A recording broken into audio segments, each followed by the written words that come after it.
What Really Happened with your host, Mike Rivero. Because World War III is a really bad idea. Here is your host, Michael Rivero. And aloha, America. Welcome back to our show here today. It is Monday, November 14th, 2016, start of a brand new week. We have a lot of stuff to talk about today. The phone lines are open, 800-313-9443. 800-313-9443. Mike is sitting in our control room, twiddling the dials, keeping us out of trouble, ready to answer the phone when you call on in. And let me just do something here real quick. Now, do you remember when the Democrats were making this real big deal about how Donald Trump should accept the results of the election graciously and respect democracy? Do you remember when that was all going down? And all of a sudden, it's a double standard.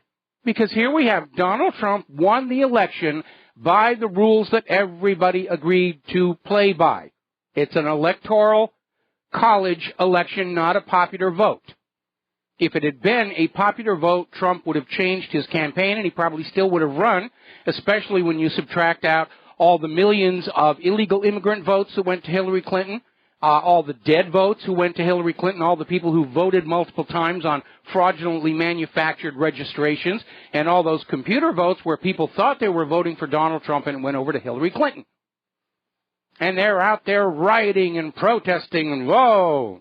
Now, kind of something interesting. Over the weekend, Michigan finally officially ended the election and declared Donald Trump the winner of Michigan's electoral votes.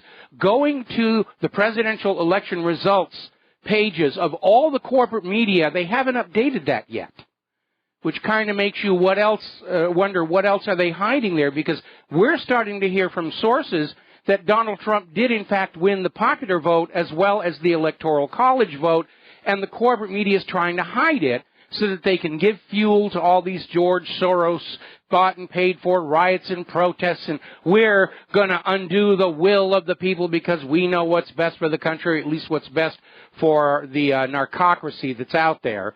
But we're looking at apparently something like close to 1 million votes, popular votes, lead for Donald Trump, and that's before we subtract the millions of dead illegal immigrant and computer votes for Hillary Clinton. So, again, the fact that the corporate media hasn't even put Michigan up there yet, as of the last time I checked, which was about half an hour ago. What else are they hiding? Now, do you remember during this whole campaign when social media companies like Facebook and Twitter and everybody were censoring and deleting posts about Hillary Clinton's criminality because it was declared voter suppression or hate speech or the rest of it? But we have these two themes coming out of the so-called tolerant liberals, assassinate Trump and rape Melania, that are just trending all across social media. And by the way, to call for the assassination of the president-elect is a Class D felony. He's now basically legally protected. This idea of people coming on out and saying rape Melania, I think we can safely say that the liberals have truly come out of the closet at last, and America gets to see them for exactly what they are. Now, according to votefraud.org, which is a nonpartisan election monitoring website, they're like blackboxvoting.org, they have done an analysis of a database of 180 million voter registrations. And on the basis of their analysis, they have now concluded that 3 million illegal immigrants cast votes in this election, overwhelmingly for Hillary Clinton. These votes are not supposed to count. These votes are not supposed to count at all. And by the way, the tantrum throwers are attacking my server as we speak. So they're still out there saying, how dare you not give us what we want? We're supposed to be winning here. We were told we would win. Well, you know, real world, you don't always get what you want. Now, I noticed this story. This came out of mysuncoast.com. Hundreds flood streets of downtown Sarasota to protest President-elect Donald Trump. And I noticed the first thing is how all the photos are very narrow angle. which is the first thing they do when they don't really have the crowd there they're trying to claim. And frankly, looking at the photos, I think dozens would have been a more accurate descriptor of the people in downtown Sarasota. Now, over in Portland, and let me preface this by saying that Portland went Hillary. They voted for Hillary. It's not someplace that you would want to have a protest against Donald Trump because Portland didn't go for Donald Trump. But they're still protesting there, and anti-Trump rioters with baseball bats attacked a pregnant woman in a car in a city that voted for Hillary Clinton. And I don't know what they're trying to accomplish with all of this MoveOn.org George Soros protest, but they're not putting out a very sympathetic public face.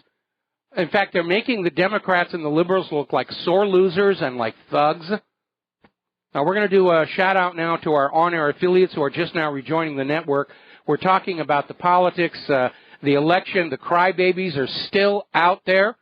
And again, what hypocrisy after all the talk from the Democrats about how President Trump should just graciously accept the results of the election and respect democracy. And now all of a sudden the liberals and the Democrats are out there in the streets, bought and paid for by George Soros apparently, screaming to heck with democracy, to heck with the way the elections are supposed to be run. We want what we want and you will give it to us or we will cause all kinds of harm. Like I said, not exactly a public image that is going to get sympathy or support from the American people. Over in Washington, D.C., they got a crowd blocking the highway, making people late for work, blocking first responders from getting to where they need to be, all to protest against Donald Trump and TPP. Attention, morons. TPP is already dead. Trump won the election. Deal with it. Stop being such a bunch of whining liberal snowflakes. My goodness. By the way, deception is running rampant all across social media. Somebody put up this viral video claiming to show millions of people in the streets of Los Angeles protesting against Donald Trump. The video's actually from Venezuela. So they're out there just trying to manufacture a mass uprising that does not really exist, and that is a hallmark of the color revolutions. Everybody is writing in. They are finding all these ads in casting magazines for local theater groups, the local film and TV industry, all the backstage magazines, Craigslist all over the place, hiring protesters to protest against Donald Trump. And by the way, they're all in violation of Title 18, Section 2389. They're out there just violating all these laws. Now, a lot of people are saying that, we should see indictments for Soros and his groups. Because George Soros has funded terrorist groups. That puts him in violation of the USA Patriot Act. He's out there encouraging these riots to try and overturn the election after it's over.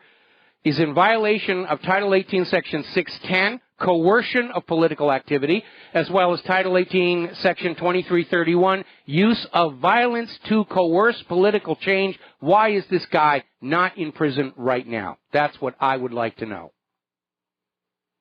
Another embarrassment caught on video over in Portland. Rioters are chanting peaceful protest, peaceful protest, peaceful protest, while they're throwing bricks at a car with a Trump bumper sticker. Not very peaceful. Something else caught on tape to their embarrassment, the buses being used to bring these agent provocateurs into these cities. I'm getting emails from people in Portland saying, we don't recognize any of these people. They don't even look like they're from Portland. They don't dress like they're from Portland. They don't have the hairstyles of people in Portland. They're clearly outsiders being brought in.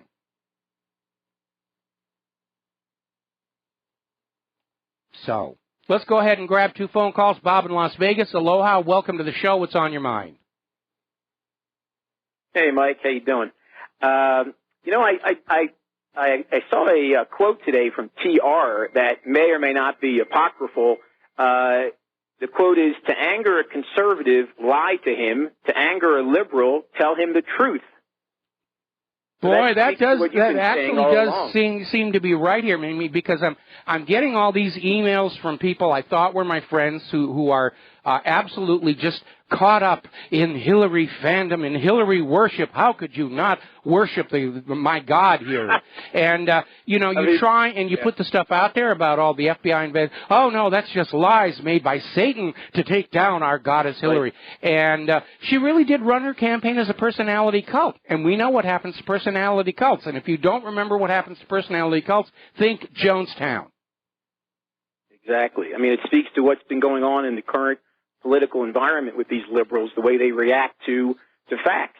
They just want to avoid it. Or they feel that, like you said, it's not important for them to know. So they just ignore it. But, Mike, it's funny. These journalists, these so-called journalists from the corporate media, they've been asleep for 8 years. And I'm sure they're going to awake from their slumber now that Trump's going to take office. And that adversarial relationship that is normal will once again become the norm. Whereas it's already started. It's been soft questions. It's already started. I mean, Trump's not even in office, and already they're excoriating, this is the worst president we've ever had. He's not even president yet. And by the way, it isn't 8 years. The corporate media has been asleep all the way back to the 1980s because the corporate media is owned by people who are, like the Clintons and the Bushes, tangled up with that whole CIA, narcocracy, drug money corruption. No, I stand corrected. You're right. Also, Mike, I think Trump should, now that the Sheriff Joe Arpaio is available, I think he should be appointed as head of border control or INS. They should give him I love it. That would really piss off. I love it. I absolutely love it. We've already got some mayors, like Mayor de Blasio, is saying he will ignore any laws from Donald Trump about sanctuary cities and illegal immigrants. And by the way, if you map out on a community by community or precinct by precinct basis this last election, Hillary's strongest support came from these sanctuary city areas where the illegal immigrants were being allowed to vote. That was her constituency, the criminal class. And they're certainly proving it now with all this rioting. Yeah.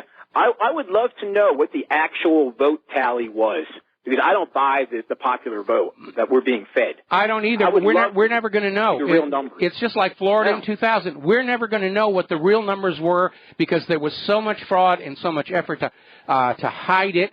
And very clearly, Hillary and her people thought they were going to succeed in stealing this election. Apparently, they were all getting high on champagne before the final numbers came on in. Boy, talk about a nasty hangover the next morning. Yeah. But, Mike, I'll just say this, and then I'll let you get back to the show. I don't know what they're teaching our elementary school kids. I mean, that's when it starts, not in college. I saw a video from a school in New York where they were singing, "We Shall Overcome," after the election. And these were, 7 or 8 year old kids. And the woman in the center, she had a guitar and she was playing the song. She said, "No, we shall overcome today." And I'm thinking, wow, I mean, this is frightening. It's bizarre. And I mean, if they're indoctrinating these kids at such an early age, I don't think the country has a future. Well, I would agree with you because the reason the public schools are indoctrinating the children is in the hope the children will then indoctrinate their parents. That was why all during this last year, all the public school teachers were telling all their kids, if Trump is elected, you're all going to be sent back to Mexico and terrible things are going to happen. And now that Trump won, of course, they're dealing with all these precious little kiddies that they brainwashed are having these traumatic reactions because they actually believed their teachers. And they really think all of these horrible things are going to start happening. And they're in an absolute panic right now. Yeah. Oh, Mike, just last thing. Ashton Carter, no surprise, he told a bold-faced lie on CBS Morning News. I don't watch the program. I just had read about it. He told Laura O'Donnell, "Oh, Russia promised to get rid of Assad." she didn't even hold him. She didn't even hold him accountable to it. She said, Russia is, and he said they're doing the opposite. They're propping him up before they promised to help us get him out of power. And then she just replied and said, they're supporting Assad? I mean, this is what it's come to. I mean, it really is. Now, I'll share a little insight with you. Some years ago, I got hired to teach computer animation and visual effects at the University of Hawaii at Manoa. I had a lot of fun, great kids. I really enjoyed that time in my life.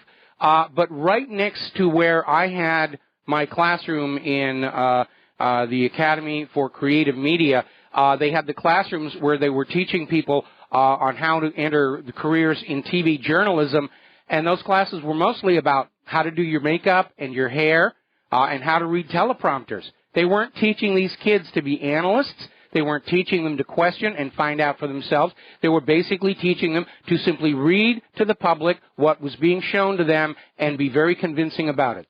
That's all that class was. Well, we need to push Sheriff Arpaio on the incoming Trump administration. Trump might do it. Trump might do it. Trump just appointed Nigel Farage to be the U.S. ambassador to the European Union. And, oh, boy, is that ruffling some feathers on the other side of the pond, as it were. And I like the Bannon appointment. You know, people are saying now that the Pravis was just basically a token appointment. He'll have really no input at all. Bannon will have most of the input, in the Oval Office when it comes to advising Trump. Yeah, Bannon will have the pull in terms of policy, but Priebus, that chief of staff is a very, very powerful position, and Priebus is going to decide who does and does not get to see the president. And I am very surprised that Trump went with that, given how Priebus was openly trying to sabotage Trump. I don't know where that deal came from, or if it's just another one of these rumors that's being put on out there. I don't agree with that one tiny bit. But again, Trump is the president, and he gets to call these shots here right now. And let's let him get into office and get those first 100 days before we start ripping him apart. But I'll tell you one thing right now. It doesn't matter what Donald Trump does. It would be nowhere near as bad as Hillary. Because Donald Trump on his worst days is still far better than Hillary on her best days, as far as I'm concerned. I agree, totally. I agree. Thank you, Mike. All right, thanks. We're going to switch over to Peter in Los Angeles. Aloha. Welcome to the show. What's on your mind? I absolutely agree with the Sheriff Joe sentiment, and also it's not that the corporate media is reporting. The corporate media pushes, and they're an arm of the government. I mean, if WikiLeaks has shown us anything, the corporate media is simply an arm of the governmental regime in power, basically.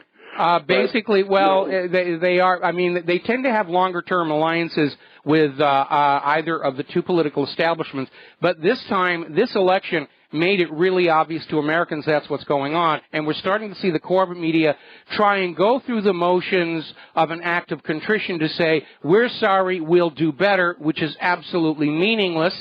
They're going to go back to doing exactly what they've always done, because that's what they're paid to do. Sell you policies, sell you candidates, sell you wars, and they're not going to stop doing that, because then they'd have to learn how to live without those million-dollar paychecks. Yeah, Mike, I was wondering why these Soros-funded, and by the way, obviously this serves both Hillary and Obama, these demonstrations and riots, this violence, and why they allow it to happen, why they really haven't forcefully come out and say, do not do any more of this violence in my name. I implore you to stop or whatever. But I think, in my opinion, Mike, it's to delegitimize Trump and make it difficult for him to prosecute Hillary, which would then, of course, lead to Obama maybe even going to jail, for all we know. Well, first of all, these Soros-funded protests are not actually working to either Hillary or Obama's advantage, because they're sending the message across the country that, yes, we were right to reject the liberal agenda, looking at the way they're behaving right now. Second, Congress is continuing to move forward on the Hillary investigations, independent of anything Trump is going to do. So the riots aren't going to change that. And everybody who's taking part in these riots, everybody who accepted money to take part in these riots, they're looking at felony Title 18 violations. We may actually have a legitimate use for those FEMA camps before this is all over. Can I hang on? Yeah, you can hang on. We'll bring you back. Aloha, America. Welcome back to the show. We're going to go back to Peter in Los Angeles. Aloha, Peter. What's on your mind? Well, Mike, we were talking about the violence and the demonstrations and how Soros backed and all that, but the other theory that I have for why these are going on, why they're not being stopped, is they could be doing exactly the same thing, Mike, I think, that they did in the Ukraine. You fund all these people, get them on the street, shoot at one side, then shoot at the other. They're all once they're at each other's throat, and martial law comes down. Well, So a lot of people are very concerned about it, and it's a legitimate concern. But there's a major difference, and that is that when they do one of these color revolutions in the Middle East or in Ukraine, the vast majority of the people in those countries really don't understand what's been going on around them. That doesn't apply to the American people. And not all of these color revolutions work. In fact, most have actually been abject, complete failures. And the closeness of this color revolution to the election basically underscores the fact that this is an attempt by Hillary and her supporters. If they couldn't steal the election, they're just going to steal the whole gosh darn country. And most Americans are picking up on that. So they could try it. And they should be sent to jail for trying it because they're talking about armed violence against the American people and an elected leader. And Soros, I think, he's overdue for the Gray Bar Hilton, as far as I'm concerned. I understand there's a warrant out for him inside Russia. Amen to that. You ran an article today, I believe, was there yesterday. It was Orwin. It was a reposting of the Fast and Furious, proven that the government cut a deal with Sinaloa. Yeah, that's up on the page today. Yeah, I was going to talk about that later in the show.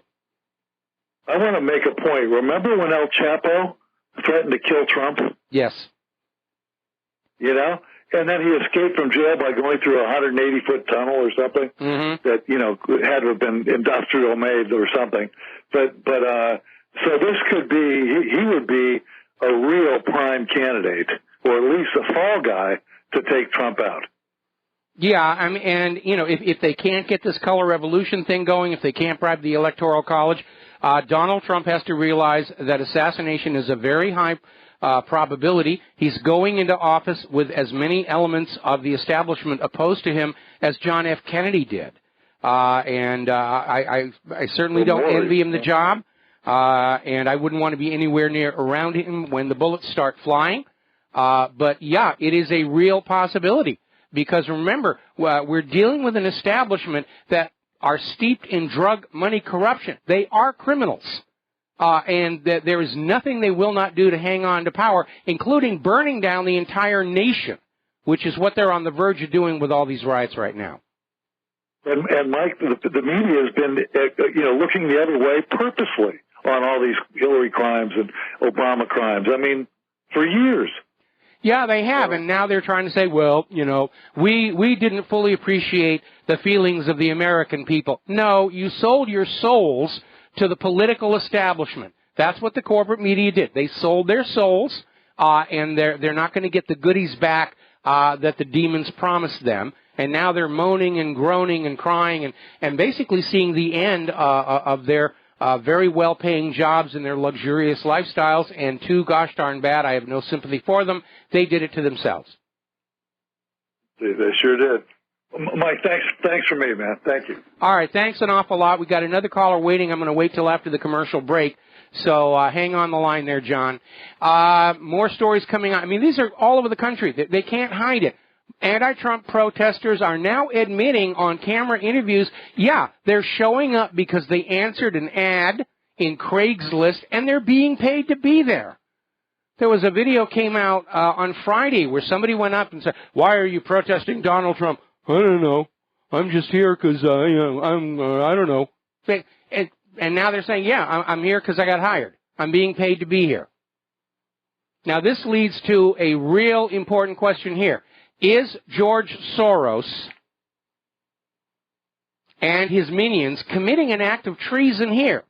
Because we have a democratically elected president getting ready to go into office. We've got the opponent. Remember that old concept, peaceful transition of power, doesn't seem to apply anymore. And Soros is aiding this enemy of our democratically elected president. during this transition. He really ought to be in jail. We'll be right back after these few words. And aloha, America. Welcome back to the show here. And Obama is holding a news conference where he's pushing this idea that the U.S. has a long tradition that new presidents will carry forward agreements made by the previous president. Actually, there is no such tradition. But Obama is out there trying to counter the fact that Donald Trump has already said no more money for these terrorists in Syria, and he's going to work with Putin and Assad to settle things down in Syria, and Obama's out there, no, I made a promise to supply ISIS with weapons. You'll make me look bad if you go back on that promise, or some such nonsense. And I'm looking at all the social media, and already we're seeing the liberals are out there responding to the revelations about all these dead voters and illegal immigrant voters, saying that, to even suggest that our elections are not honest, what a wacky conspiracy theory, and, no, there were no dead voters, and illegal immigrants should be allowed to vote. Well, maybe, but they're not allowed to vote now. And that is the weakest link in this whole liberal thought process. Donald Trump won the election by the rules everybody agreed to play by going in. And the liberals, the Democrats, the crybabies didn't get the result they thought they were going to get. And so now they want to change the rules after it's all over. Well, we should be counting the illegal immigrants, which should be a popular vote. Well, if you want that to be the case in the future, go ahead and work toward that. But once the game is over and you've lost, you don't get to tell the dealer, really, it should be 22 instead of 21 in blackjack. All right, we're going to take John in Barbados. Aloha, welcome to the show. What's on your mind? Aloha, Michael, yes. I'm looking at this scene in America, this violence, and the threat of violence to coerce or force political change. That's the very definition of terrorism. It's also a violation of the USA Patriot Act and Title 18. Yeah, well, I wouldn't use that, Michael. I think the military is overwhelmingly on Mr. Trump's side. And I would institute all the provisions of the NDAA that Obama introduced. But I would use that. I would arrest these people. I wouldn't. And I'll tell you what. I wouldn't. I would leave it in the hands of the civilian police departments and just tell them, go and deal with these people as the criminals that they are. Because if Donald Trump activates the military above the level of the National Guard, I could see sending in the National Guard on some of this stuff. But, in theory, these riots should be over and done with by the time Trump takes office. It's not Trump's call to make now. It is Obama's, and he's doing nothing about it. In fact, he's up there on TV in his press conference right now saying that Donald Trump shouldn't endanger the status of the Dreamers. Obama is literally up there begging and pleading, groveling on his knees to President-elect Trump, please don't change any of our liberal policies. Don't go along with it. Don't keep your campaign promises here. Just go do what we want you to do here because we're right and all those deplorables are wrong. And it really didn't work out very well. But you can just see where Obama is realizing not only is his legacy heading into the shredder with Obamacare, but the entire liberal agenda, the globalist agenda that they've been working on for decades is about to come crashing down, and it's centered on Donald Trump. They're already talking about the Trump effect sweeping across Europe. They're starting to elect presidents there who want to pivot to Russia and away from this Western system. And I'll make one more observation here. I've been talking a long time about my concern that the U.S. government would collapse the way the former Soviet Union did. With Trump as president and a Congress who will work with him and an American people who will stand shoulder to shoulder with President Trump, we could, in theory, turn this around and head back to being a true republic with a democratically elected government without having to go through a major social upheaval. But if Soros and Hillary and all those people keep going with these protests and trigger a crisis, then I could see a Soviet Union-style collapse in Washington, D.C. And maybe that might not be a bad thing either, as long as we get Donald Trump to say, all right, you get to help us build the new government.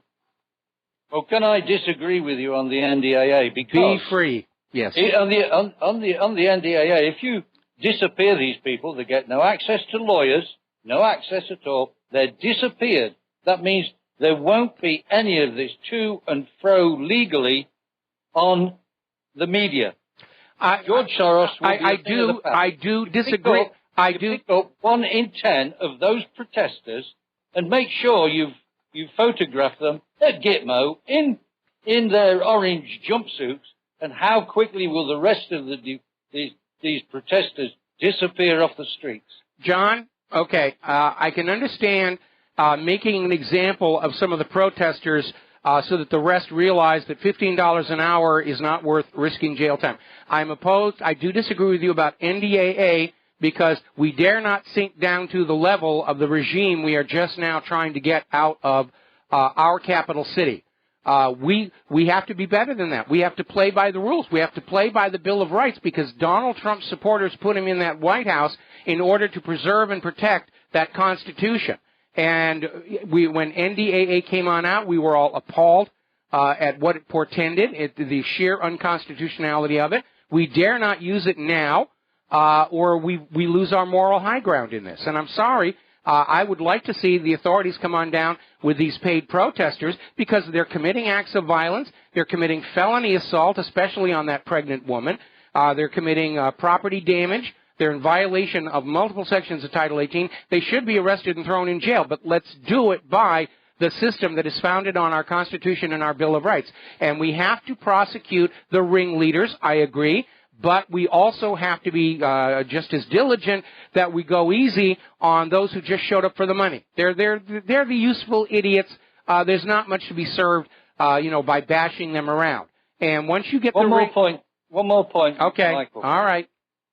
Right. I followed your advice and was watching Westworld. Yes. And I know you're going to tell me it's because of all the cybernetics and computers. But I'm going to send you an application form so you can join the Dirty Old Man's Club. Okay. Goodness knows, I think those gorgeous creatures. I've got one. I'm obviously qualified. I'm sure I meet the age limit. I don't know what other requirements there are to be in the Dirty Old Man's Club, but I'm sure I meet the age requirement and probably the height requirement as well. All right, John, listen, we're going to let you go here. Thank you for the phone call. We're going to close the phone lines because I have got a bunch of stuff I need to talk about. The Tantrum Squad is still pounding on my server, which tells us that, no, Hillary's people are not giving up yet. They still think they can steal this nation back from we, the American people. And that's what it is, stealing. They tried to steal the election. They failed. Now they're going to try and steal the entire country. And I think they're in for a very rough disappointment if they succeed in angering the entire American population to be going out in those streets. They're going to find out they're outnumbered, they're outgunned, they're outmatched. I don't want to see that in the streets of America. But it does seem to be the way that Hillary Clinton and George Soros is pushing this whole situation. All righty, then getting on back here. And by the way, speaking of Soros, over at 12160, they've got an article. The first thing Donald Trump should do is arrest George Soros. He has provably committed all kinds of violations of the USA Patriot Act and Title 18. He's committed treason by giving aid and comfort to America's enemies in other countries.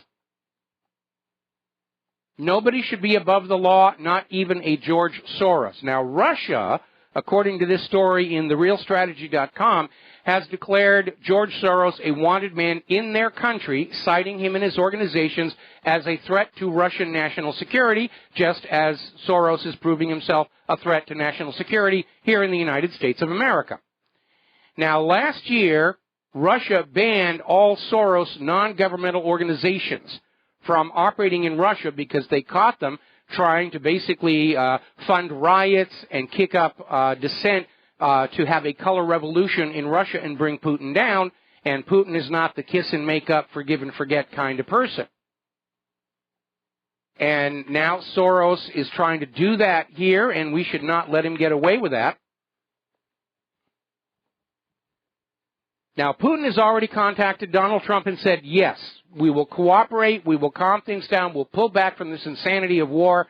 I had made the speculation that China would require a little more schmoozing on that. I was wrong.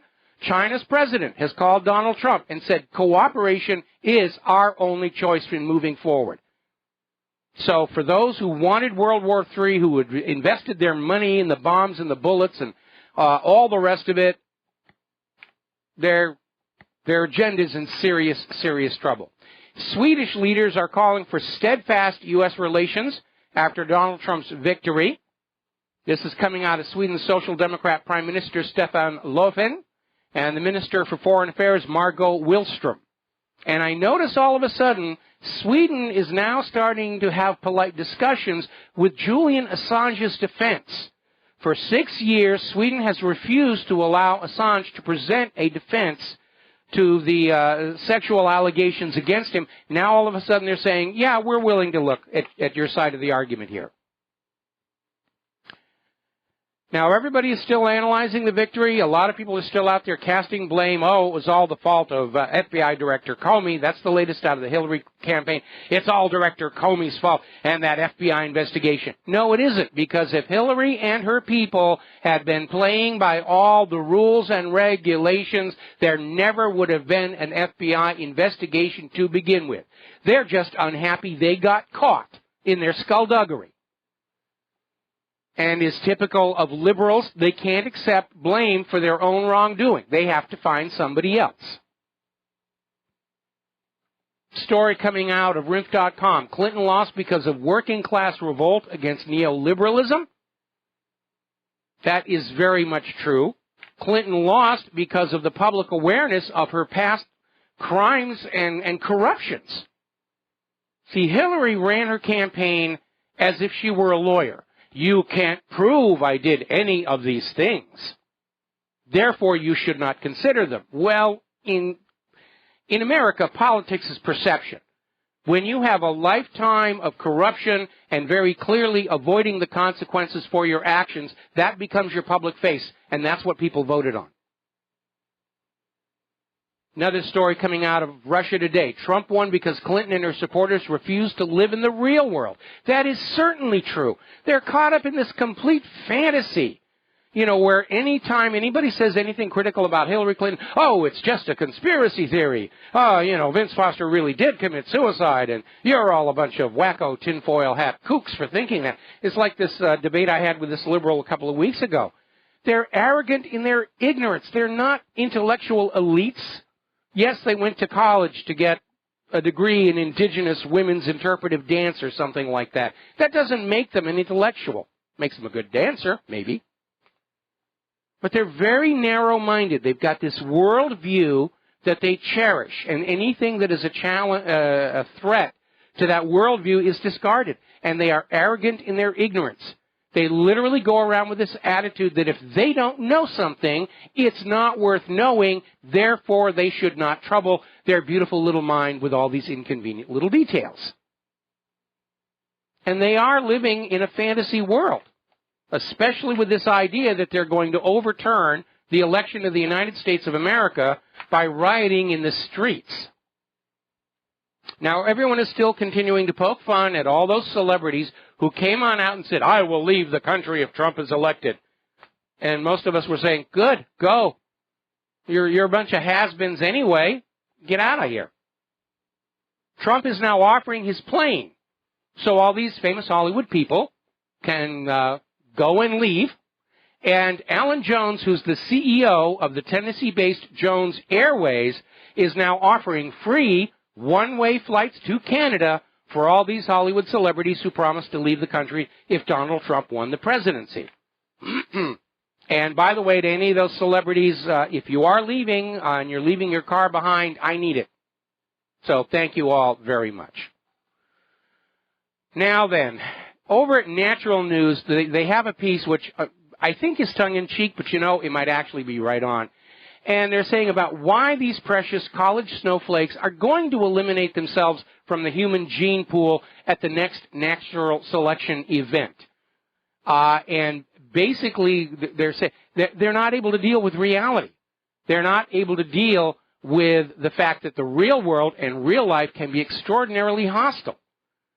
These people are absolutely convinced that reality can be subordinated to political ideology, and they're running around doing their primal screaming and crying and whatever all else, and it's not going to change the real world.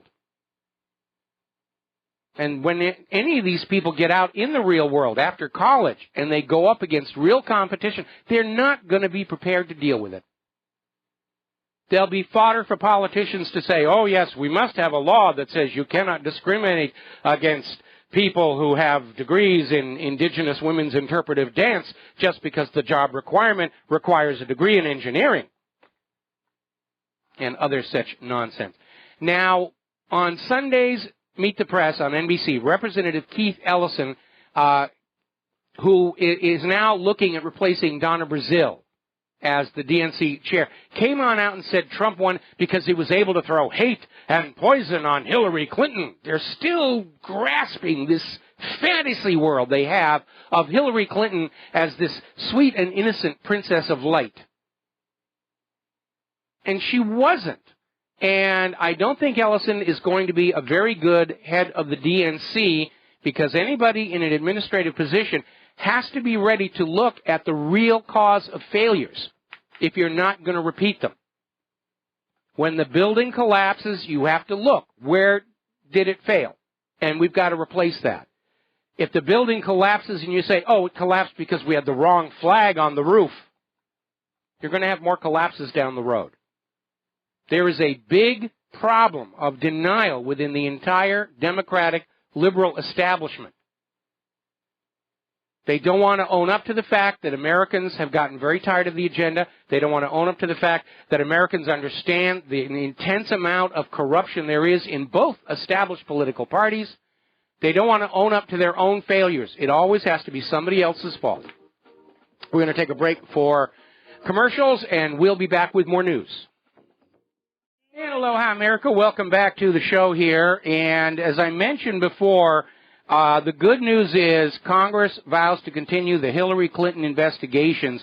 Now, a lot of people are making a big deal over Donald Trump's comments post-election about how, no hard feelings, the Clintons are good people, and they're trying to interpret it that Donald Trump is going to break his campaign promise to prosecute Hillary Clinton. And I think you misread what Trump was saying. Trump is being gracious in his victory. To the same extent, the Democrats are being ungracious in their defeat, I might add.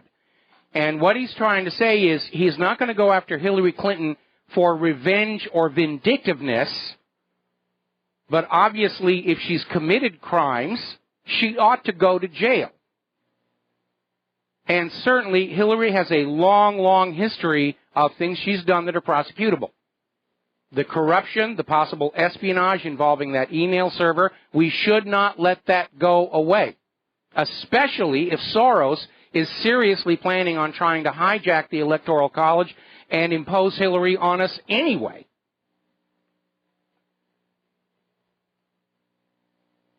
So, anyway, let's see.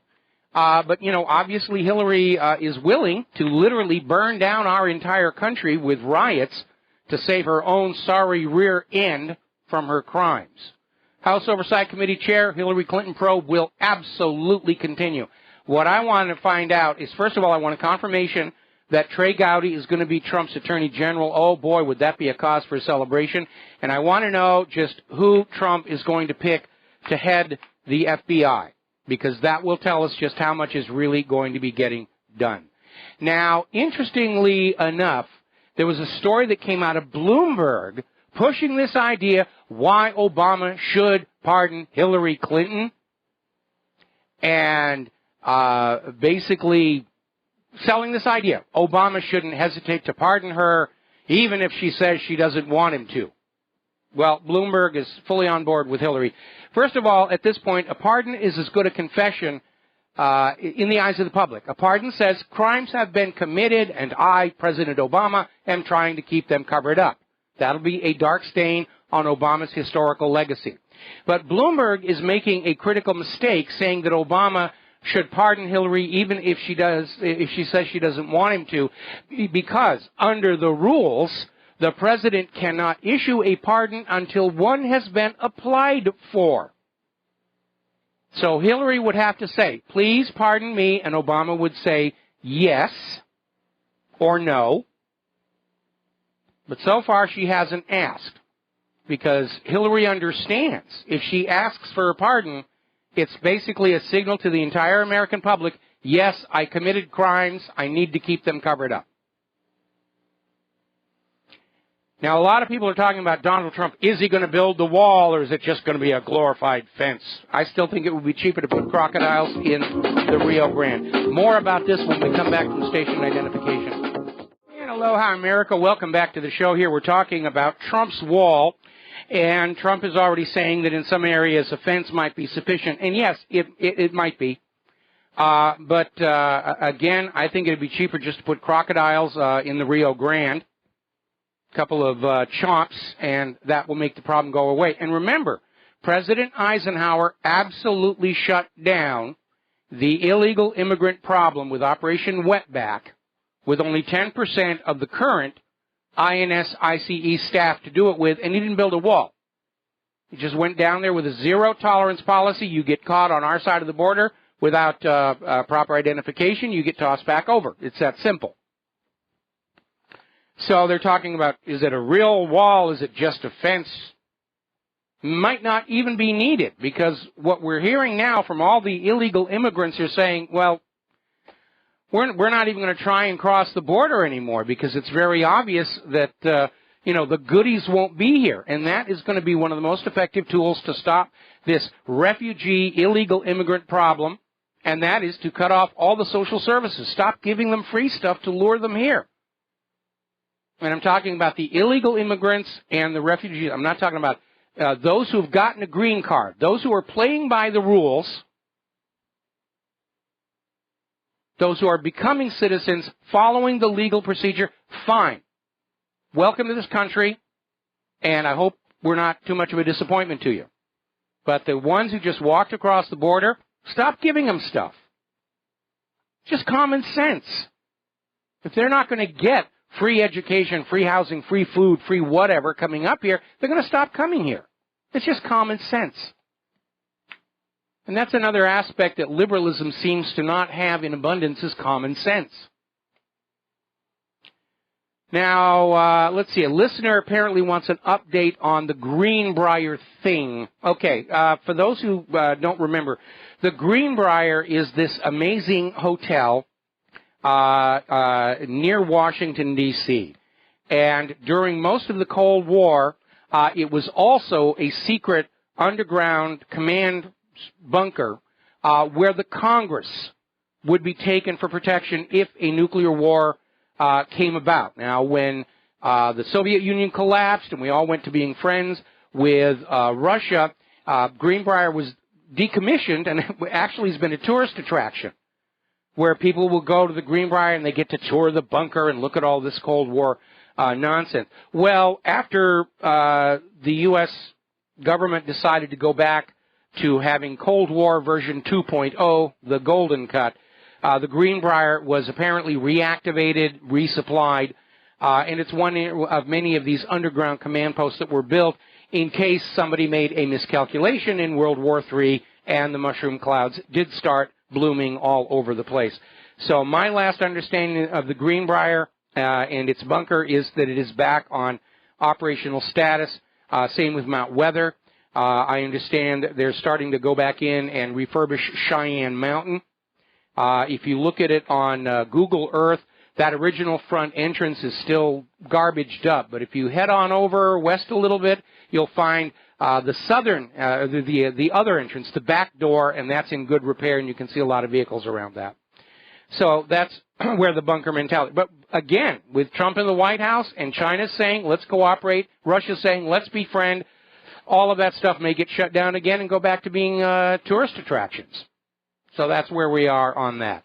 Now then, NATO is in an absolute sheer panic over the Trump victory because Donald Trump is putting out this idea that if America comes to the defense aid of any nation anywhere, whether it's in NATO or Israel, that nation should pay for it.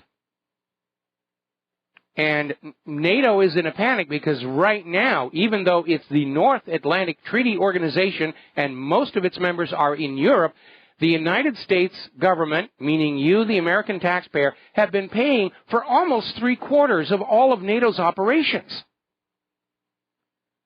And that's going to back off. Trump will fund NATO in proportion to America's participation in it, but they're going to expect all these other countries to pay their own way now. And that sounds like common sense to me as well.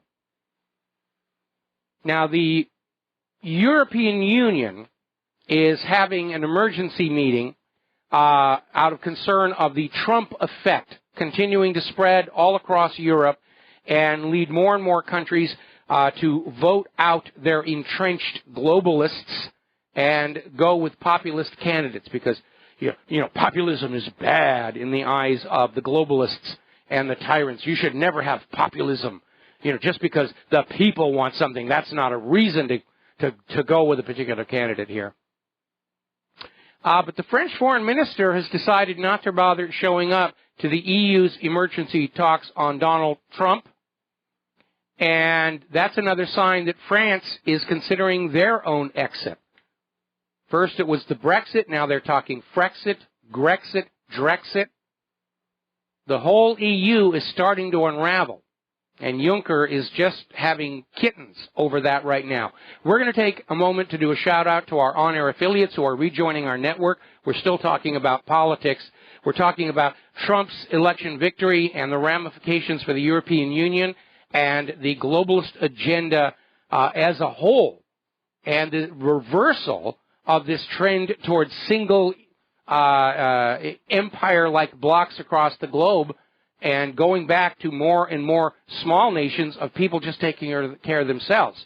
Now, apparently over in Spain, there was a demonstration for Catalan independence in favor of it. 80,000 people showed up. Italy is looking at a referendum to break free from the EU that is looking like it will pass. And finally, of course, the important news, Donald Trump is saying there will be no more U.S. support for terrorists operating in either Iraq or Syria. They're going to have to just do it on their own, and we're already hearing where some of these groups of U.S.-backed rebels and terrorists are heading for the border or accepting Assad's amnesty offers. And Trump is saying he's going to work with Assad and with Putin to basically clear all of these rebels out and settle it down and put Syria back under the control of the Syrian government and the Syrian people. Now, the U.S.-sponsored rebels, terrorists, whatever you want to call them, are now using chemical weapons against the Syrian army. Remember when the Obama and Kerry were out there saying, oh, it's Assad, he's using sarin gas on his own Alawite supporters. That doesn't make sense. Why would he do that? It doesn't matter. Just believe us when we tell you that Assad had sarin and Saddam had nuclear weapons. You just have to believe. Don't think, don't question, don't analyze, just believe. You're of no use to us if you actually think for yourself. Well, too bad. We're thinking the damage is done. Mea maxima culpa. So the latest word we are now getting is Russia is preparing their heavy bombers, and they have sent a message into Aleppo that the U.S.-backed terrorist groups have got just 24 hours to lay down their arms and either leave the country or accept Assad's amnesty program, which Assad has very generously said, put your guns down, swear your allegiance to Syria and the Syrian people and the Syrian government, and you can go home. And without all of that U.S. support being paid for by you, the American taxpayer, things are going to quiet down. And not just in Syria. Over in Yemen, we have this other problem where the Saudis are using these U.S.-supplied weapons to deliberately target civilian infrastructure. And we've seen this in Yemen. We've seen it in Libya. We've seen it in Syria, where they'll go on in and they'll bomb hospitals and schools and Doctors Without Borders and food storage facilities and oil pipelines and wells. And it's always the same thing. Oh, we're sorry. We thought we were aiming at terrorists. You know, we'll do better the next time. Really, we're not trying to kill civilians. They just happen to be standing where the bombs are falling. And even sources like the New York Times are starting to realize this is less an anti-rebel campaign and is actually a war of systematically obliterating Yemen for refusing to accept their U.S. puppet rulers. The internationally approved government is the phrase they like to use. Well, it's a government created by the U.S. to put on in, and they'll go get a rubber stamp from the United Nations. Oh, that makes it internationally approved. Well, let me turn that around. How would you feel if somebody showed up and started bombing the United States, saying that Donald Trump and his government are no longer considered legitimate in the eyes of the world, and we're going to drop bombs on you until you accept our approved government under Hillary Rodham Clinton? How would you feel about that? Because that's what's going on. And a lot of people, here's the difference. Because of the internet, because of the independent media, the people of the world understand what's been going on since the end of World War II. And they've come to understand that what they had previously thought were actual popular uprisings among their own people were just staged coups d'etats from outside. That's why Ukraine has never really settled down. The Ukrainian people never believed that Poroshenko represented a change for the better. He was installed in a coup d'etat.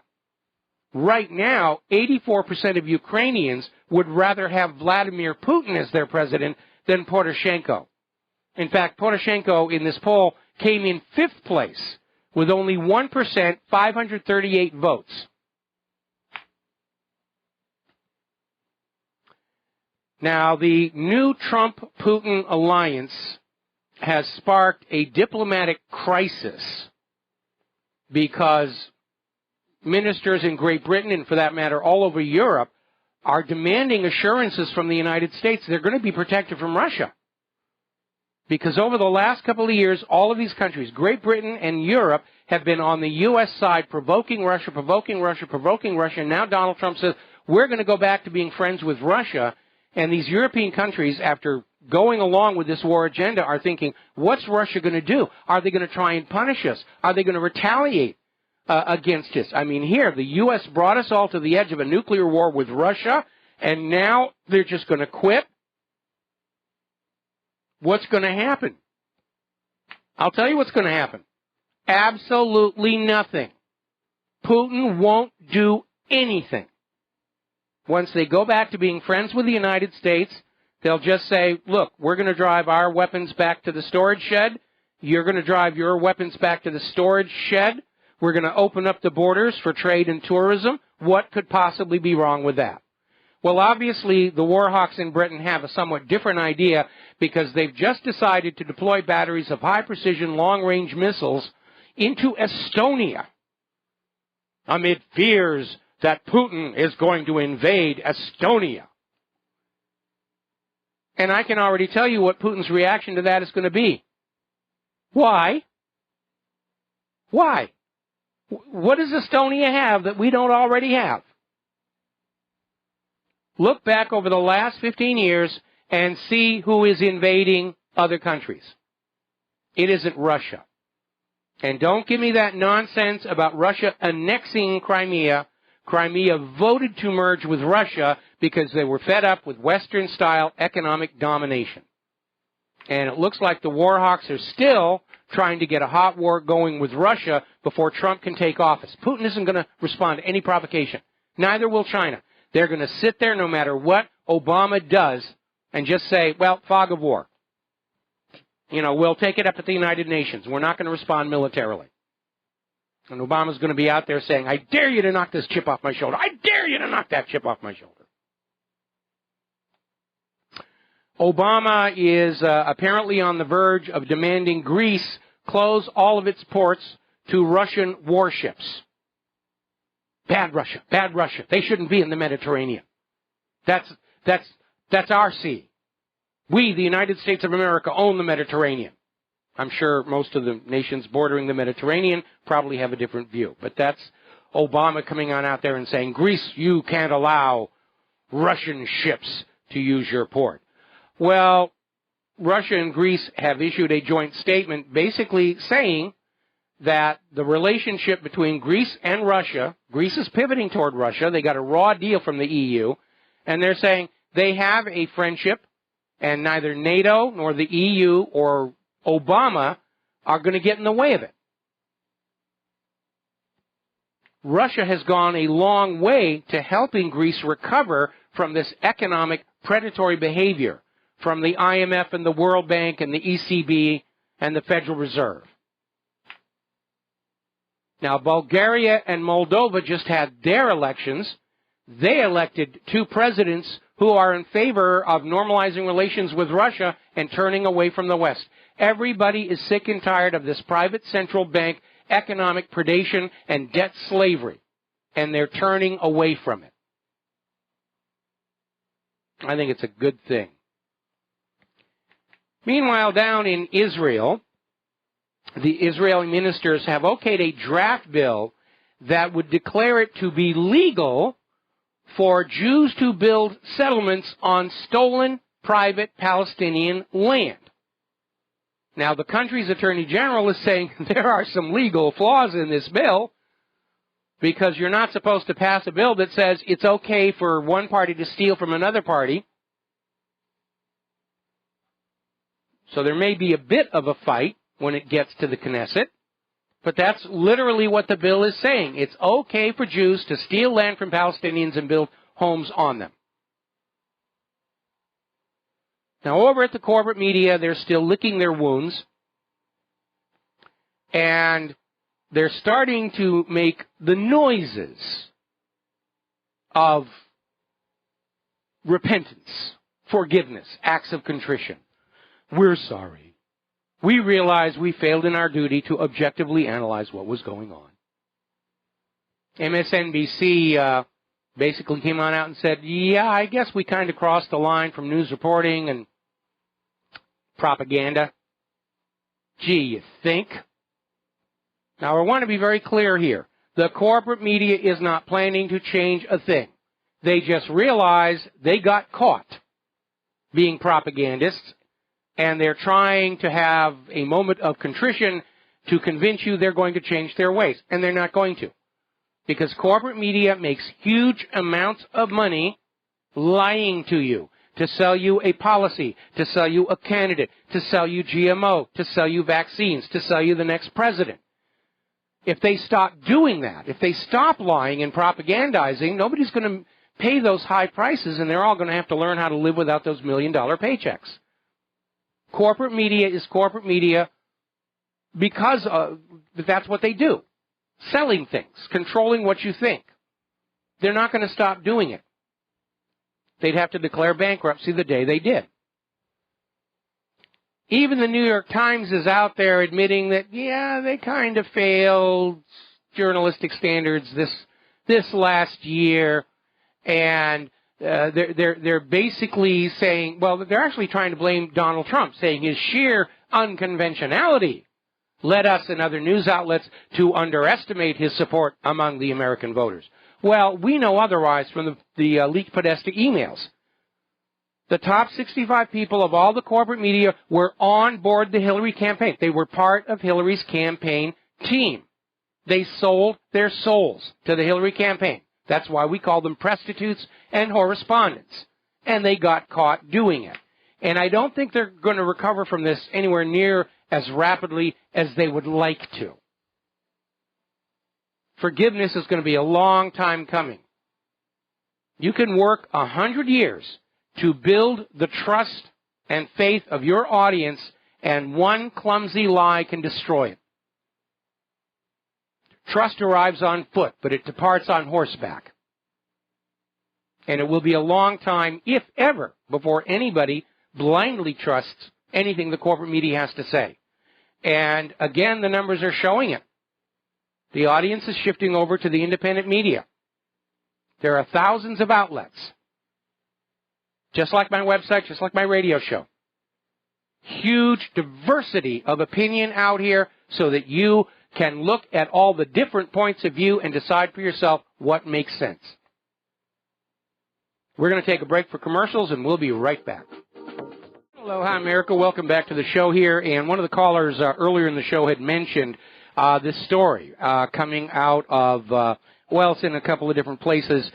Basically, an investigation by El Universal down in Mexico found that between the years of 2000 and 2012, and it may be continuing to this day, the U.S. government had a secret deal with Mexico's Sinaloa drug cartel that allowed the cartel to smuggle billions of dollars of drugs into the United States of America, while Sinaloa provided information on rival cartels.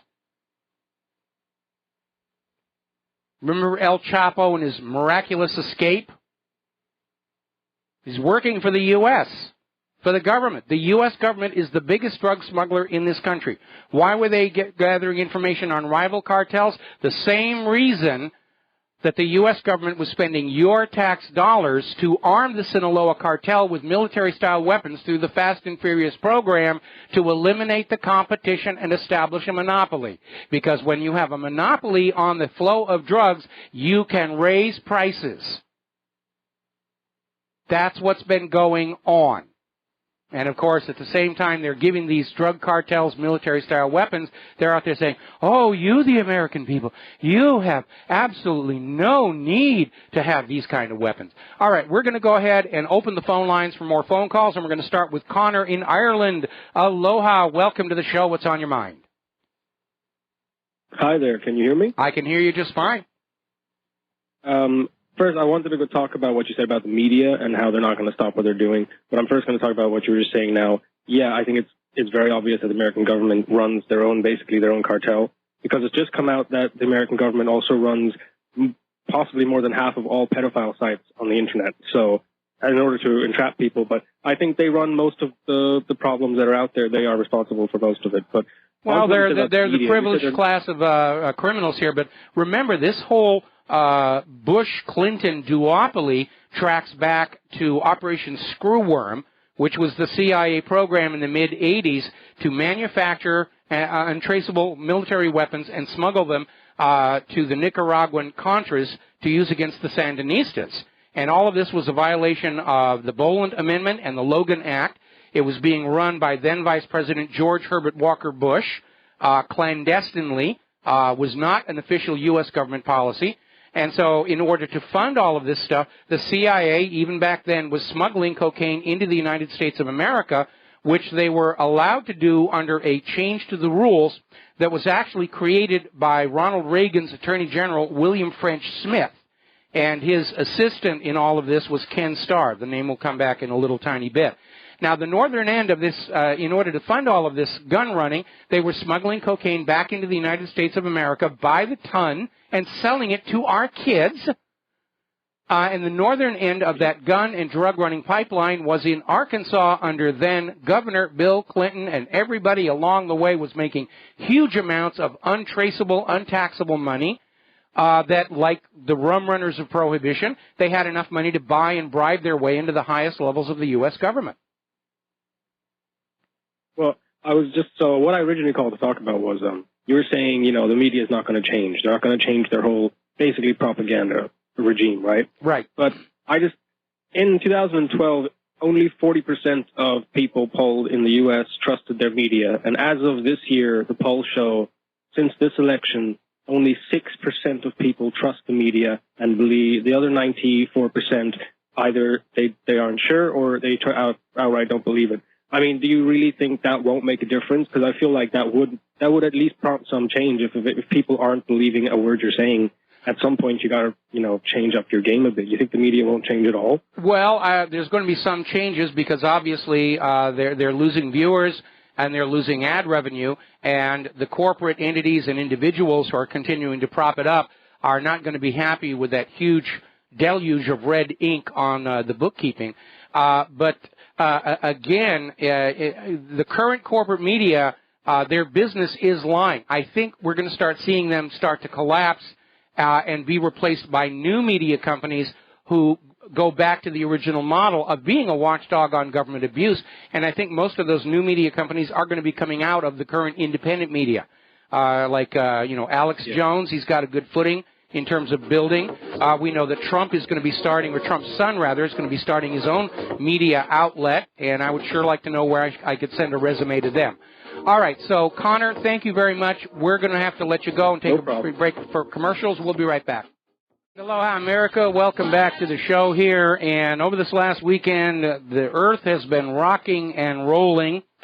And by the way, for you astronomy people, we're in the middle of what's called a supermoon, which is a full moon when the moon is closest to the Earth in its elliptical orbit. And this is apparently the largest supermoon since 1948, and there won't be another one like it until, well, long after I'm gone. So that was worth getting up and seeing. Last night was the closest approach, but you can still see it tonight. But getting on back to the earthquakes, they had a monster 7.8 quake over in the South Island of New Zealand, and there has been a whole string of major magnitude 6+ aftershocks going up the coast, and it's even worse than the quake they had about a year ago. We're just now getting video out of there, and it's absolutely amazing. Now, for those of you who are fans of Lord of the Rings, which was filmed in New Zealand, all those spectacular mountains there, they don't just happen without a cause. New Zealand gets a lot of quakes, a lot more even than California. But apparently a lot of Earth did move. There was a peninsula that collapsed in the middle. Now it's an island, and there's some cows out on what is now the island that they're worried about. Are they going to be able to survive out there with the limited food that's available to them? But it is spectacular. And then there was another 6+ over in Argentina. And we've actually got a bit of a quake swarm going on down on the Big Island, which may signal an increase in the eruptions down there, which Kilauea has been in a state of constant eruption for close to 20 years now. And it's a big tourist attraction. There's a national park down there on the Big Island, Volcanoes National Park, and people like to go on down there because it's a quiet eruption. It's just flowing. There's not a lot of explosion going on, and if there is, they have barriers to keep you back from it. But if you are thinking of coming to Hawaii, I got to put this out there, and you go down to Volcanoes National Park, do pay attention to those little sawhorses and the ropes that they put across, because every year we lose about a dozen tourists who say, hey, it looks just as solid on the far side as the near side. I want a selfie with the lava.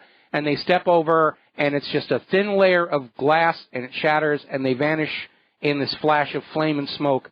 And, they don't put those sawhorses and those signs up there just to justify their paychecks. These are experts. They know what's going on down there. And it's rather amazing. People come out here to Hawaii, and they're sold on this idea of an island paradise. And their normal common sense, self-defense, protective instincts get left behind. And if you're going to go see the volcanoes, you need closed-toe shoes, not sandals. You're walking on broken glass. That's what the lava is. And you got to take a lot of water with you because it's very hot and you will dehydrate. But it's worth the trip. A few years back, I took my nephew, Marek, down there and dangled him over the lava and said, see? Now then, there's also been a major quake, major for the region, in Cushing, Oklahoma, near the U.S. largest oil storage facility. This was a 5.0 magnitude quake, 50 miles northeast of Oklahoma City. Now, magnitude 5 in and of itself isn't all that big. But if you're dealing with giant oil tanks that are not built to deal with seismic events, you could have some serious problems. And that's been one of the worst aspects of this whole fracking problem in Oklahoma. Prior to fracking, Oklahoma had no real history of seismic activity. And Oklahoma doesn't have a building code, has not been following a building code for buildings and storage tanks to be resistant to horizontal land movement. And they could be shattered by a significant quake. Now then, here's a very interesting story. This is from realclimatescience.com. Record global cooling over the last 8 months. And they're going on out to the raw temperature data. There's no statistical correction or adjustment or anything else like that. Basically saying the world is cooling significantly. A lot of scientists who are not being paid by the global warming scammers are saying we are, in fact, entering into a new mini ice age, and we need to study the last mini ice age to get an idea of what we're going to be dealing with. But the global warming cultists are still not giving up. There is a UN front group that calls itself the World Meteorological Organization. It's part of the UN. It's the front PR group for the IPCC. They are there to provide pronouncements that the world is getting warmer, which the corporate media will pick up and present to you as absolute truth, never to be questioned. And the World Meteorological Organization is saying 2016 is now the hottest year on record. Never been hotter in all the years we've been taking measurements. Well, that's only if you're massaging the data, because we know in the mid-1930s was a lot hotter. But they're still pushing this. And over at Bloomberg, again, they have this article. Trump victory deals blow to the global fight against climate change. Well, first of all, when you understand that climate on Earth is decided, or rather dominated by solar energy output, which is in decline, and the changing shape of Earth's orbit, you come to understand there is no fight against climate change. It is as pointless as when Caligula had his soldiers stab the ocean with a spear because he was angry with the god Neptune. And Bloomberg is going on out there about how Trump's victory threatens the industries working to clean up global warming. Industries like, Evergreen Solar, that lost $25 million. SpectraWatt, that lost $500,000. Solyndra lost $535 million. Beacon Power lost $43 million. Nevada Geothermal lost $98 million. SunPower lost $1.2 billion. First Solar lost $1.46 billion. Babcock and Brown lost $178 million. Enerdell's subsidiary Ener1 lost $118 million. Amonix lost $5.9 million. Fisker Automotive lost $529 million. Abound Solar lost $400 million. A123 Systems lost $279 million. Willard and Kelsey Solar Group lost $700,000. Johnson Controls lost $299 million. BrightSource lost $1.6 billion. EcoTality lost $126 million. Razor Technologies $33 million. Energy Conversion Devices $13 million. Mountain Plaza lost $2 million. Olson's Crop Service and Olson's Mills Acquisition Company $10 million. Range Fuels $80 million. Thompson River Power $6 million. And on and on and on and on and on. Now, here's the point I want to make. Most of these green companies had loan guarantees and subsidies from the Obama administration to fight human-caused global warming, which means you, the American taxpayer, ultimately picked up all these losses of billions and billions and billions of dollars. And Bloomberg is out there saying that, oh, my goodness, these industries are all threatened. Actually, a lot of them have already declared bankruptcy and vanished. But until someone can put a thermostat on the sun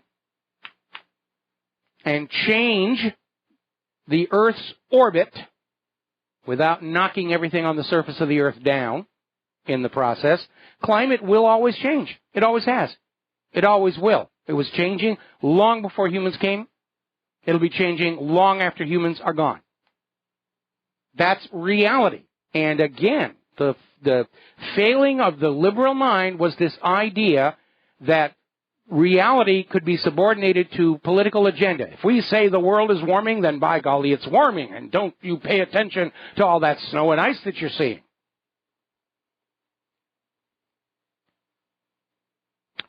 Now, getting into the world of computers, we all remember the Ashley Madison embarrassment. Poor security got on in there and exposed all these names and addresses. Some of them were apparently subjected to blackmail threats. You would think it would be better than this. Well, apparently, Adult Friend Finder Network, another website to allow people to attract love mates, married or otherwise, got hacked. 412 million accounts, including deleted files, deleted memberships. People who had said, I cancel my membership, their information was made public. Apparently the Penthouse website was hacked and their members made public. Now, some of you might be out there saying, well, you know, they're looking at naked women and they're engaging in questionable practices. Well, that's not your call to make. Not everybody is uptight about naked people. I remember on Westworld, they had 2 episodes ago where there was this orgy going on, and there were all these naked people in the background, and you didn't see anything. You know, there wasn't anything hardcore or anything. And everybody, oh, look at all those naked people. Well, it's supposed to be an orgy scene. What do you think's going to be there? You know, the rest of the world isn't as uptight. I got sent this picture of Angela Merkel as a young girl on a beach with 2 other women, and they're all completely naked. It's, oh, is Angela Merkel naked? Oh, really? Well, you know, in Europe, public nudity isn't a big deal. It's just they're not as hung up about it. And as far as people having affairs, well, obviously it's not something that I agree with or participate in, but there are couples who do have open relations. Open relationships where they're allowed to catch a little on the side because it's fun. But here's the point, the weakness of the computer systems. And I know people are going to say we shouldn't be worried about them. They were doing naughty things and they got caught. Well, they're not the only ones. According to Kaspersky, ransomware attacks on small businesses have gone up 8 times. Just in the last year. You know, pay us or your data gets it. Where's the NSA on this? Where's the FBI on this? Where's the CIA? Is it really impossible for the NSA, which claims to be able to penetrate any computer system on Earth, that they can't find these ransomware hackers? Or is the ransomware actually another program by the U.S. government, like civil forfeiture, to pillage and loot their own people in a desperate bid to stay ahead of financial, economic, fiscal collapse? Now, Kaspersky outed the hacker collective Equation Group as being part of the NSA, so we can't rule out the fact that the NSA is itself engaged in large amounts of computer crime for whatever reasons. Edward Snowden has said the people at the NSA don't hesitate to steal and make copies of pictures you may have of your significant other in states of undress and ecstasy to add to their own personal collection. That huge data center in Utah may actually be the world's largest amateur porn collection, which is why they can't find any terrorists. Now, a caller mentioned this earlier in the show, and we're going to talk about it. The FBI ran 23 dark web child porn sites in order to gather visitor information. And apparently, last January, the FBI had run another child porn site for 13 days. Now, you have to admit, this is a little hypocritical. If you think child porn is bad, and I'm definitely in that category, then it's wrong when anybody does it. That includes the FBI.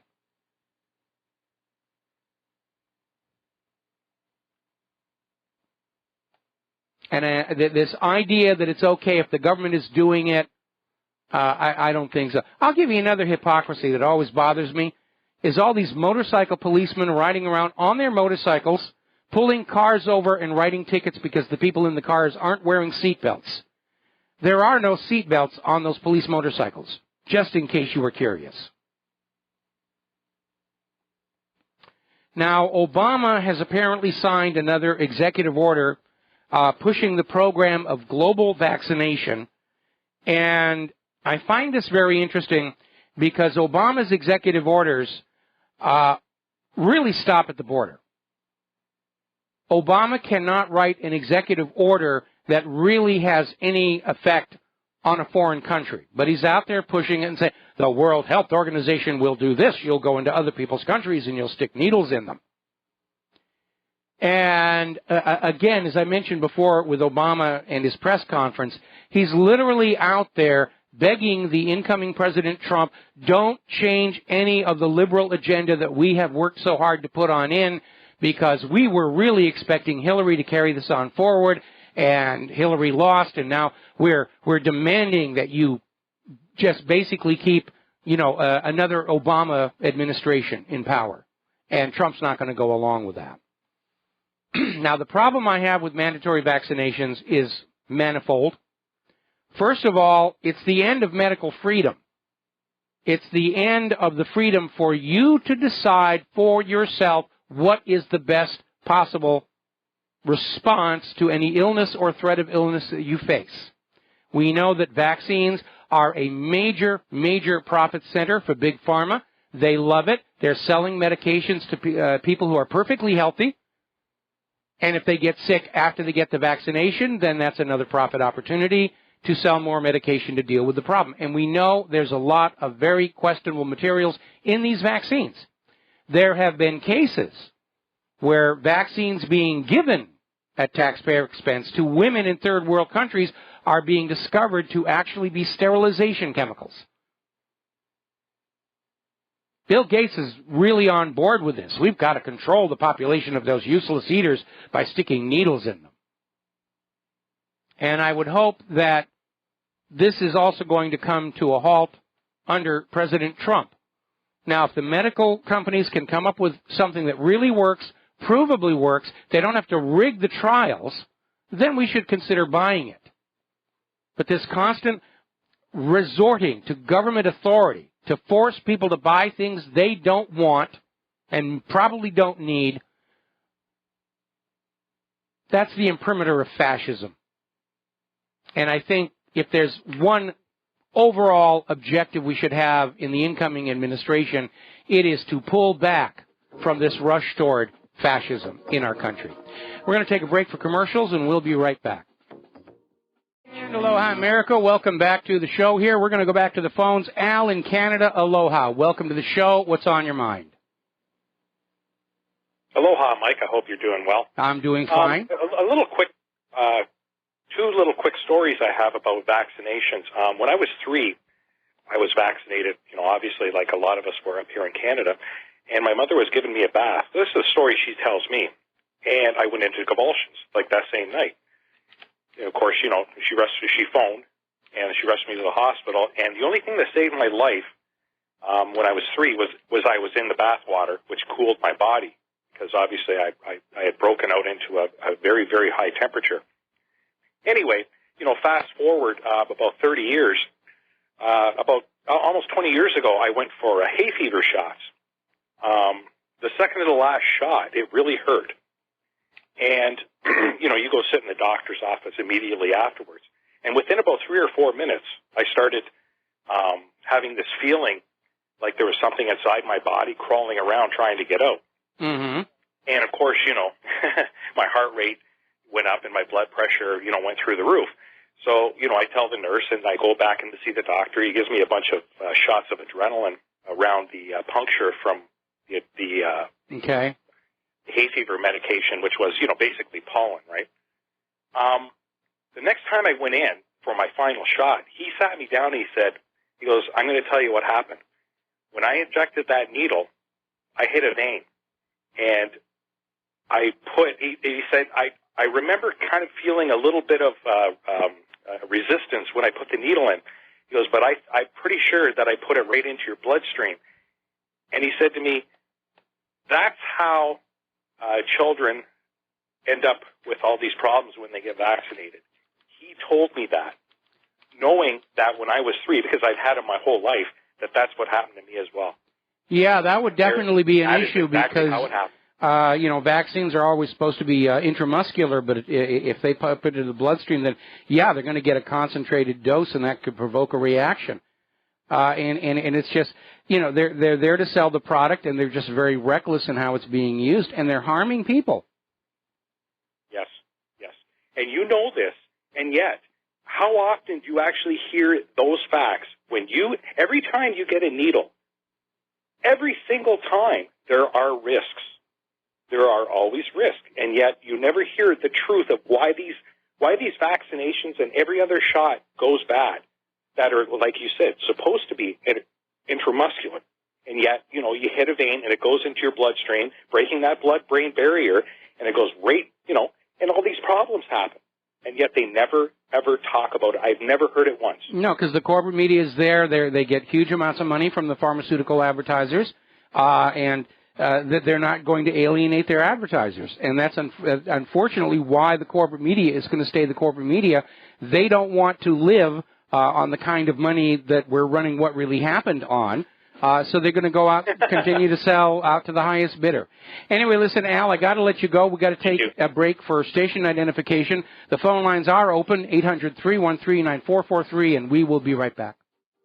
And aloha, America. Welcome back to the show here, and we're going to go right to the phones here. Sherry in Texas, aloha. Welcome to the show. What's on your mind? Aloha. Hi, Mike Rivero. Listen, I just was talking to your producer operator. Yes. And I'm not online here at the house. I have a business place I go to if I want to go online, and I do things by mail a lot. So I want to make a donation by mail. You are incredible, and I have every October I have about 3 or 4 people I give to. My charitable giving thing that makes my heart glad because they're so important to me.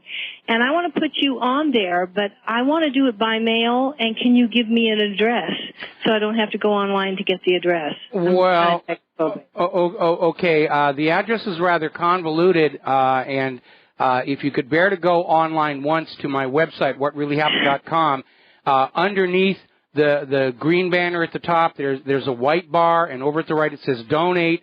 And there is an address that you can use there. It goes to a postal box, and instructions as to who to make the checks out to, because it's actually going to a business that owns the What Really Happened website, and you can get all that information there, and I do appreciate it. And one more thing, we're not legally a charity. You can't deduct us from your tax. I don't do that. Oh, okay. All right. But listen, Mike, you're going to have to run this WhatReallyHappened.com. And then I looked for a postal box. What was the part after that? Because I'm really okay. Up at the top, there's the banner that says "What Really Happened," and today it says "Conspiracy Theory: A Truth Not Yet Forced into View." Directly under it is a menu bar with 7 items, and all the way over on the right it says "Donate." And if you click that, it'll give you a PayPal tool, but it will also give you a postal address where you can send me something by the mail. Okay? Good postal address. That's what I need to know. Thank you so much. All right. Thank you very much. And we're going to let you go. Now then, getting on back to the news here, and thanks to everybody who donates because in this run-up to the election, we actually turned off some of our abusive advertisers because there was a big malware problem out there. And it looks like it's not going to go away anytime soon because they still think they're going to steal this thing. We're getting a report now of more confrontations between the anti-Trump rioters and the police. Apparently, the police are trying to arrest some of the violent people, are then being surrounded by more violent protesters who are now attacking the police and trying to free the rioters already arrested. I mean, that is absolute, complete lawlessness.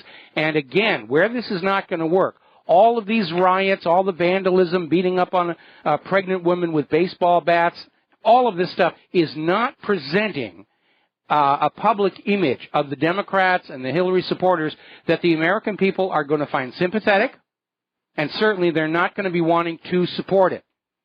And we may have seen an eye blink from the establishment because finally Obama has come on out and made a comment about all these protests saying Americans need to reconcile themselves with a Trump presidency. And this is probably tied in with his press conference earlier where he's out there begging Trump to keep his policies moving forward. And so finally out there, now we're waiting, of course, obviously for Hillary Clinton to come on out and say, look, Trump's going to be the next president. Please stop protesting and rioting. I don't think we're going to see that for a while. Pardon me.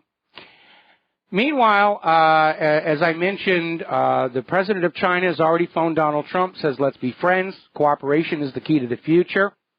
And at this point, the U.S.-Asia pivot plan seems to be in serious, serious trouble. And a lot of the areas that were U.S. allies are turning away, like the Philippines, although President Duterte has already indicated that once Trump is in office, the Philippines will go back to normalized relations with the United States.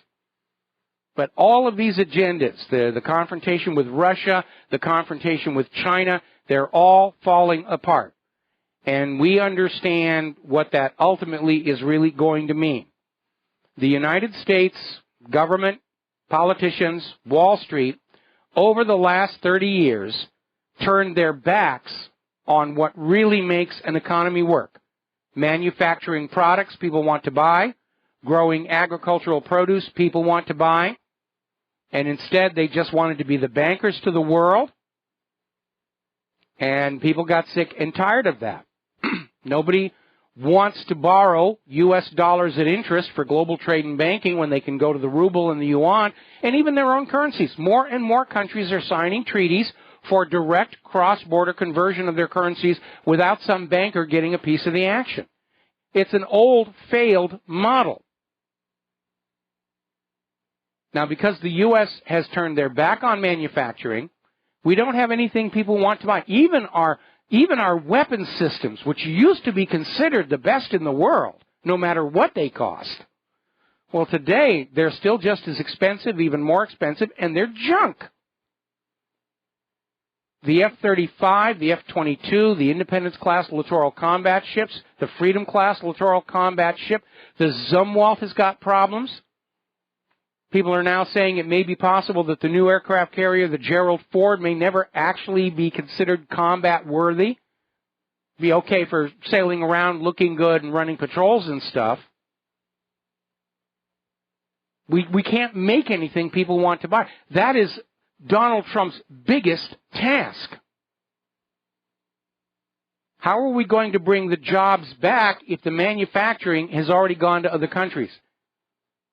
And all during the 80s and 90s, politicians were willing to just let these manufacturing go to other countries. We don't need to get our hands dirty. We're going to take a second to do a shout-out to our on-air affiliates who are rejoining the network.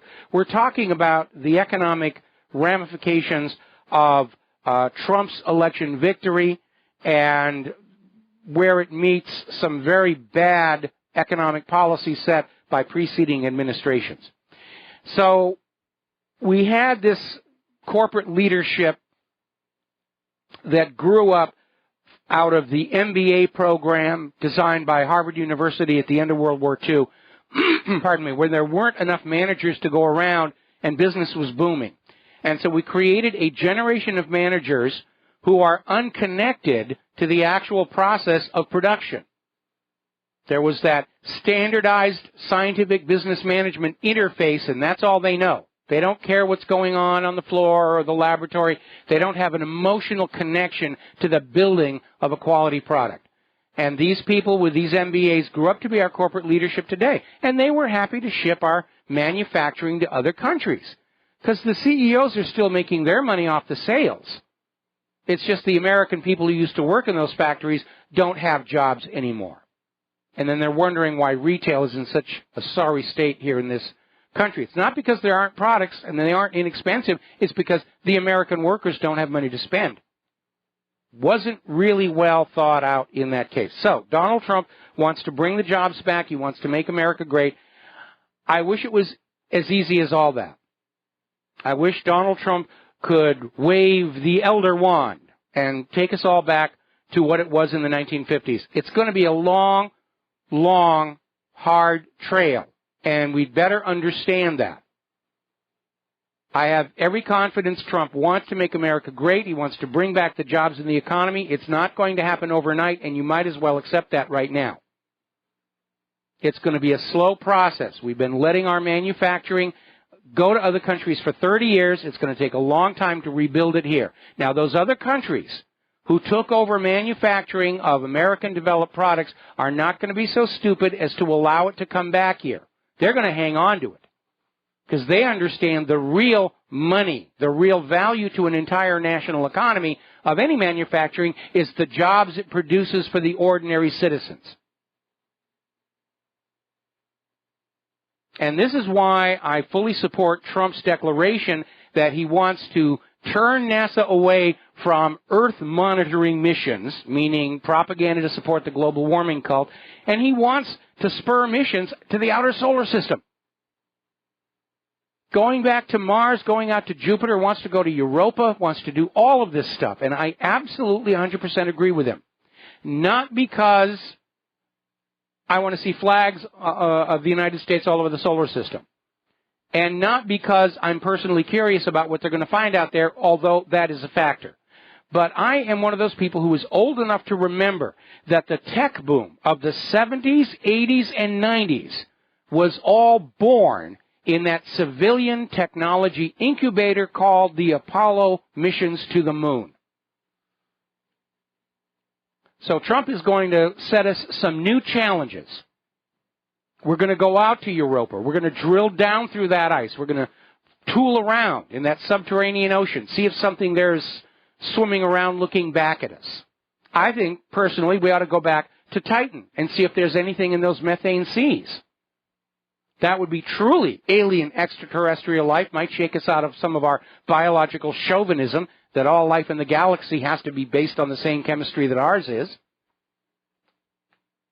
But along the way to all of those, we will develop new materials, new processes, new technologies. And out of those new materials, processes, and technologies will come new industries creating new products, which will result in American jobs. We need that civilian technology incubator. Without the moon race, prior to the moon race, following the moon race, the only real technology incubators were those in the defense plants. And they don't let what they find out to the public until it is way too late to take economic advantage of it. So I'm fully on board with what Trump is doing there. All right, we're going to go ahead and grab a phone call. Lenny in Los Angeles, aloha. Welcome to the show. What's on your mind? Hey, Mike, how you doing? Doing great. Hey, I wanted to, just a few minutes ago, you mentioned that Obama has finally come out and asked the people to respect the fact that Donald Trump is the duly elected president. And you say you're waiting for Hillary. I think that's going to be a long wait. I do agree with you there. But here's my thing. Do you think old boy George Soros is going to give up his color revolution? That remains to be seen. It's going to be a case of whether he thinks it might actually work here in the United States. And that's going to be something that Soros is going to be looking at relative to the less than wonderful success they've had in the Ukraine and various other color revolutions that fell flat on their face. The fact that we, the American people, are aware that Soros has been playing these games in other countries mitigates against a success here in the United States. Nobody's going to believe that this purple revolution, that these rioters represent a grassroots movement of the American people. We've got too many videos of the buses bringing them in. We've got too many people who've seen the ads in Craigslist and Backstage and all these other magazines hiring these people to go on out and create a ruckus. We know this is a manufactured event. It does not really represent the will of the people. The will of the people was represented during the election, overcoming all the massive election fraud that we know took place. Correct. One more thing. I was listening to your podcast from last week, and there was a gentleman who called in and said, gave you the quote that just because a cat have kittens in an oven does not make them biscuits. You said that you liked the quote. The quote was from Malcolm X. Oh, okay, great. Well, he said a lot of really great things. Sure did. Sure did. Okay, have a nice day. All right, thanks an awful lot. And we're going to switch over to Kyle in Pennsylvania. Aloha, Kyle. Welcome to the show. What's on your mind? We're talking about Steve Bannon and how everybody, anytime he's referenced in the mainstream media now, it's Steve Bannon, white nationalist. Which, yeah, he's white, and yeah, he probably wants to put America first, but there's a big difference between somebody who's white and a nationalist between white supremacists. So I think they're trying to blur that. They're trying to blur that. When did being white become a crime? I mean, there was apparently a big stink where one of the talking heads in the corporate media was responding to the violence of the anti-Trump protesters, and they were beating up people, and they were going, oh, poor white people, aren't they suffering now?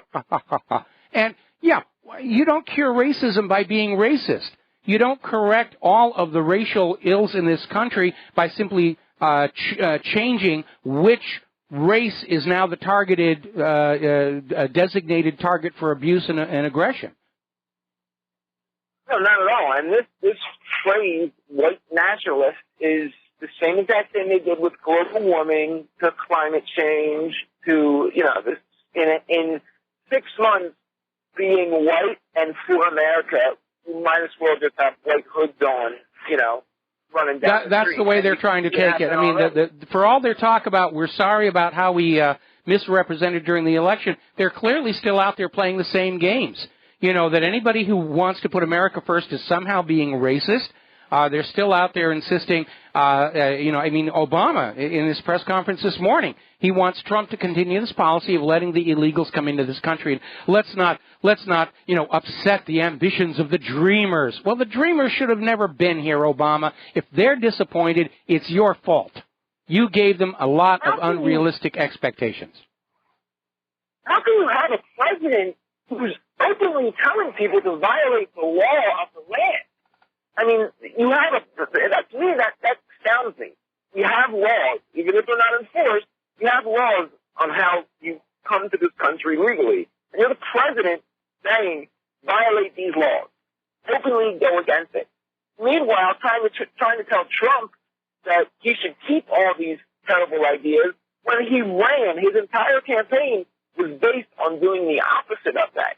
I hope that Trump passes that executive order that nullifies all of President Obama's executive orders. I say this to people all the time. If you give the president as much power as you gave Obama, you have to understand that one day, someone you don't agree with, someone like Trump, is going to have the reins of that power, and it's your own fault. Well, I think Trump is probably going to be less abusive of executive orders than Obama. Obama, I think, set the all-time record for executive orders of any president in U.S. history. I think Trump, as part of his agenda to make America great again, he's very obviously fully on board with the Constitution and the Bill of Rights, and I think he's going to try and run the office of the presidency within the restrictions on that office imposed by the Constitution and the Bill of Rights. Whether or not he has to use executive orders is mostly going to be determined by whether Congress is willing to work with him or not.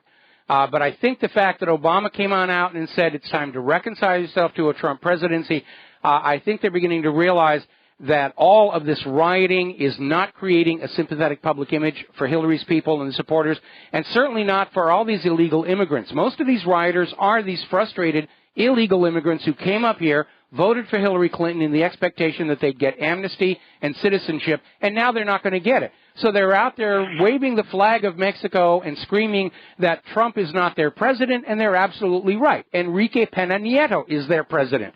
Try going 1,500 miles back south and protest against your president, because you're right. Trump is not your president. The president of Mexico is your president. Go and scream about him. Well, and the reason why it's called the executive branch is because the president is only supposed to execute the laws passed by Congress. You are absolutely correct. You are absolutely correct. He's not supposed to produce legislation like Obamacare. And legislation is not supposed to originate within the presidency. He controls the army, and he makes sure that what Congress passes that's enforced. Okay, now a couple of corrections. The president can champion and introduce legislation and support it in Congress, but Congress has to pass it. Obamacare did pass Congress with a lot of arm twisting. But you can't write laws from your desk with an executive order, which Obama did, and Bill Clinton certainly did a lot of it. They used to joke about it. Stroke of the pen, law of the land, pretty cool. And as a final technical point, in point of fact, the president is not Commander-in-Chief of all the U.S. Armed Forces until there is a declaration of war by the Congress. It's quite similar to what Caesar.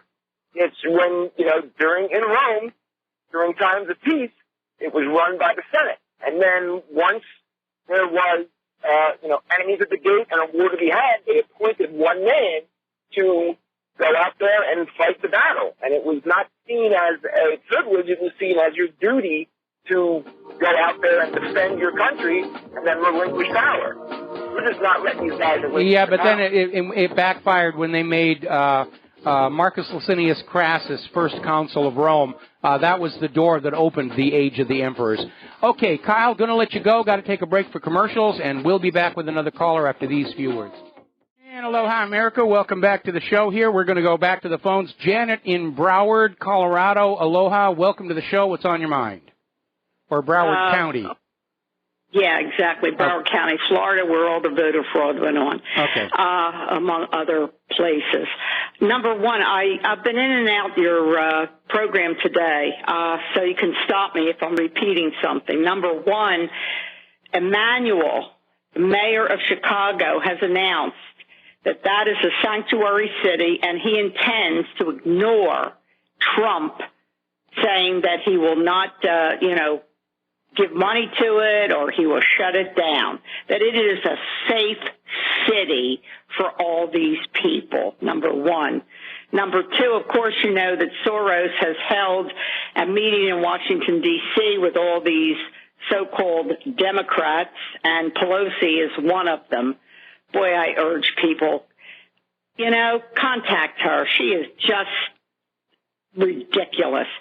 The thing I want to say is that George Soros, he's backing Black Lives Matter. He's backing other groups. He's given at least $33 million to Black Lives Matter alone. He's fomenting a revolution against the democratically elected government of the United States. Why can't we drain him of his finances?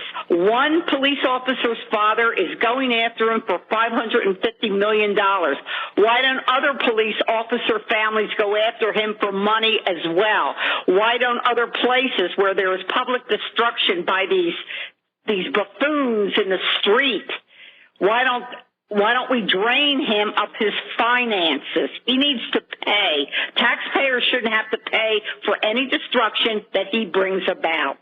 It's about all I have to say for now. Thank you, Michael, for all you do. Well, thank you very much. I want to step backward to what you were talking about, Mayor Rahm Emanuel. And we're hearing the same thing from de Blasio saying, we're going to ignore Donald Trump. We're going to keep our cities as sanctuary cities. Well, there's a little bit of a problem, and it's called the national border. Because if Trump closes down that national border, then there's not going to be anybody heading to those sanctuary cities. And the federal government is not going to be sending any money into these sanctuary cities to support all these refugees and illegal migrants. So what's Rahm Emanuel going to do? Turn around to those Chicago taxpayers and say, you have to come up with that cash? Chicago's economy is already in the Al-Qaeda. This is more like the celebrities saying they're going to leave the country if Trump wins. It gives them a chance to spout on off and push their agenda, but it's not actually going to happen. If the federal agencies go into these cities and start arresting and deporting the illegal immigrants, what's Rahm Emanuel going to do? Stand there at the city limits with a shotgun? They'll roll right through him because of that supremacy clause. I want to see that. I have 2 adult sons. They can barely work sometimes. I have always been there to absolutely even buy food for them. I am sick and tired of what's allowed to go on in this country. My kids were born here. I was born here. My parents were born here. My grandparents were born here. I am sick and tired of what is allowed. There's no low unemployment rate. You can take it at 23%, but if you go 101 million American people out of work, that takes it to 31%.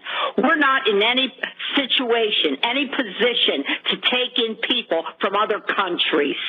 We're certainly not in a position to take in people from other countries who have not been vetted to make sure they'll be a benefit to our society, have needed skills, no prior criminal record, no contagious diseases.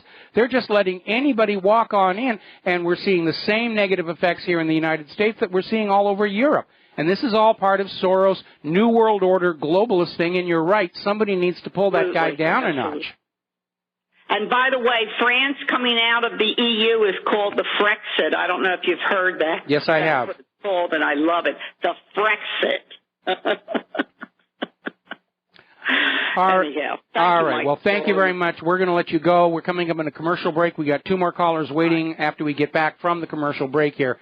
But it is a very intense situation where we're literally seeing the establishment, which lost the election, is still trying to find some way to steal the nation back. They're going to trigger a civil war, and I don't think they're going to like how it comes on out. We'll be right back. And aloha, America. Welcome back to our show here, and we're just seeing on the news, apparently, now that Obama has finished begging Donald Trump not to change anything, he's on his way to Europe to assuage Europe that Donald Trump is not going to be the end of the European Union, and so forth and so on. I don't think it's a promise anybody is going to take seriously coming from Obama. And then, of course, after he's done with that, he's coming out here for his final Christmas here on the island, which means we only have one more of those traffic nightmares and Secret Service poking around our lives to have to deal with before that's all over. Okay, let's grab some phone calls. Andy in Texas, aloha. Welcome to the show. What's on your mind? Oh, hey, Mike. How you doing, my friend? I know it's a rough week, but it's also a proud week. Yes. Hey, well, first of all, I want to give some sentiment to your last caller. She spoke for a lot of people in this country, and she did a fine job of speaking yes, that. She and did. I have children too that are also living at home and can't find jobs and whatnot. And we're letting a ton of people in, but the reason I called is my biggest fear is that, okay, we got the Electoral College is not certified till the 19th of December. So I'm really worried about Donald Trump making it to that particular date. And Roger Stone actually brought this up. I believe it was Roger Stone. I heard him earlier today. That's the big thing is that he makes it to the 19th, because if he's killed before then, that's going to just put the Electoral College all over the place and whatnot. And I'm quite a bit concerned about that. But I am too. I actually had a graphic up on my website with that very idea the day after Hillary's sort of kind of dressed in purple concession speech. It's a very real possibility. If Donald Trump were to be assassinated before the Electoral College meets on the December 19th to actually have their vote, they would be left with the choice of Hillary Clinton and Mike Pence, and they would feel perfectly justified in going with Hillary Clinton. We already have 2 of the Democratic electors are already out there trying to convince the rest of the Electoral College, you can't vote for Donald Trump. Look at how much money we spent to make Hillary our empress, and that all that money will be wasted if you don't go along with us and vote for Hillary Clinton. So yeah, they're really making a try for the Electoral College. The problem is that once the corporate media finally catches up with the real world, they're going to see that Donald Trump has 302 electoral votes to Hillary's, I think it's 232. And in point of fact, Donald Trump actually did win the popular vote as well. And the corporate media and Hillary's people are trying to deny that and say, oh, no, these other numbers from 2 weeks ago, these are the valid numbers. And again, anytime somebody says Hillary Clinton won the popular vote by almost 700,000, ooh, wow, what a huge margin in a nation of 300 million Americans here. You just have to say, well, you've got to subtract out the 3 million illegal immigrants who voted for Hillary because their votes aren't supposed to count, and you have to subtract out the estimated 1.2 million dead voters And then you have to subtract out all those computer systems that gave the votes to Hillary when people thought they were voting for Donald Trump. And then you'll get a real measure of the popular vote. And again, we don't run our elections as popular votes. Donald Trump wasn't trying to win the popular vote. He was trying to win electors, and that's what he succeeded in doing. He won by the rules everybody agreed to play with, and now the Democrats and liberals and crybabies in general are trying to change the rules after the fact. If this had been a popular vote election, Trump would have organized his campaign differently, and he still would have won. Well, absolutely, but that knucklehead that's running the campaign for Hillary, this is what really gave me the kind of inclination that something was wrong here, because even after she conceded and whatnot, he said, this isn't over. Yeah, Podesta. And that kind of led me... Podesta, yeah, that led me to believe something was up. But here's another note for you. I was listening to Joyce Riley on the Power Hour this morning, and she had this, and she's had him on before. It's the Anyway, it's you go to the website LibyanWarTheTruth.com. And these guys got some serious information about what happened in Libya. It might be a good people to get on. It's Moriarty or something. Moriarty, I think it is. Okay, I'll take a look for that. And we do need to put more emphasis back there because, with Trump's announcing that U.S. support to all these terrorist groups in Syria is over, this whole war is going to be gone. Russia and Trump and Assad working together, they're going to clean the place out and calm things down and pull us back from the possibility of a nuclear war with Russia. Well, these guys actually was doing business in Libya, and they were taken captive by ISIS and whatnot, and somehow broke free from it. They were sentenced to death and whatnot, and they've got the inside scoop as to the $1.8 billion that's allegedly been sent to Qatar. $200 million of it was to buy weapons to arm the people in Libya. $100 million was to be given to the Qatar people for doing for actually laundering their money from their little Clinton Foundation and stuff. So, I mean, these guys really have a treasure trove of information. They're targeted right now. They're living in a little cabin up in the woods. Mm-hmm. I know that feeling. And so, I mean, these people really have a treasure trove of information. So if you could get them on, it's the Moriarty. I got it right this time. Moriarty family, and it's Libyan war, or Libyan, the truth about the war, or something to that effect. All right, I'll hunt it down. I'll hunt it down. Okay, sir. All right. Well, I appreciate you, man. All right, Andy, thanks an awful lot. We're going to let you go. We got a bunch of callers. We're starting to run out of time. Mike in California, aloha. Welcome to the show. What's on your mind? Hi, Mike. One thing I don't understand is that lady that called about Soros. I have friends in Europe that told me that Soros was actually financing the snipers on Maidan in 2011 in Kiev, shooting both sides. Yes. Ulma Payet brought it up to Ashton, but Ashton, she was Secretary of EU then, didn't want to hear it. And this guy is a criminal, and he lives in the United States. Why aren't we arresting him? We should be. It's a mystery why we aren't. I mean, this guy, George Soros, reminds me of the villain, and this is a really old movie. It was called $1 Billion Brain.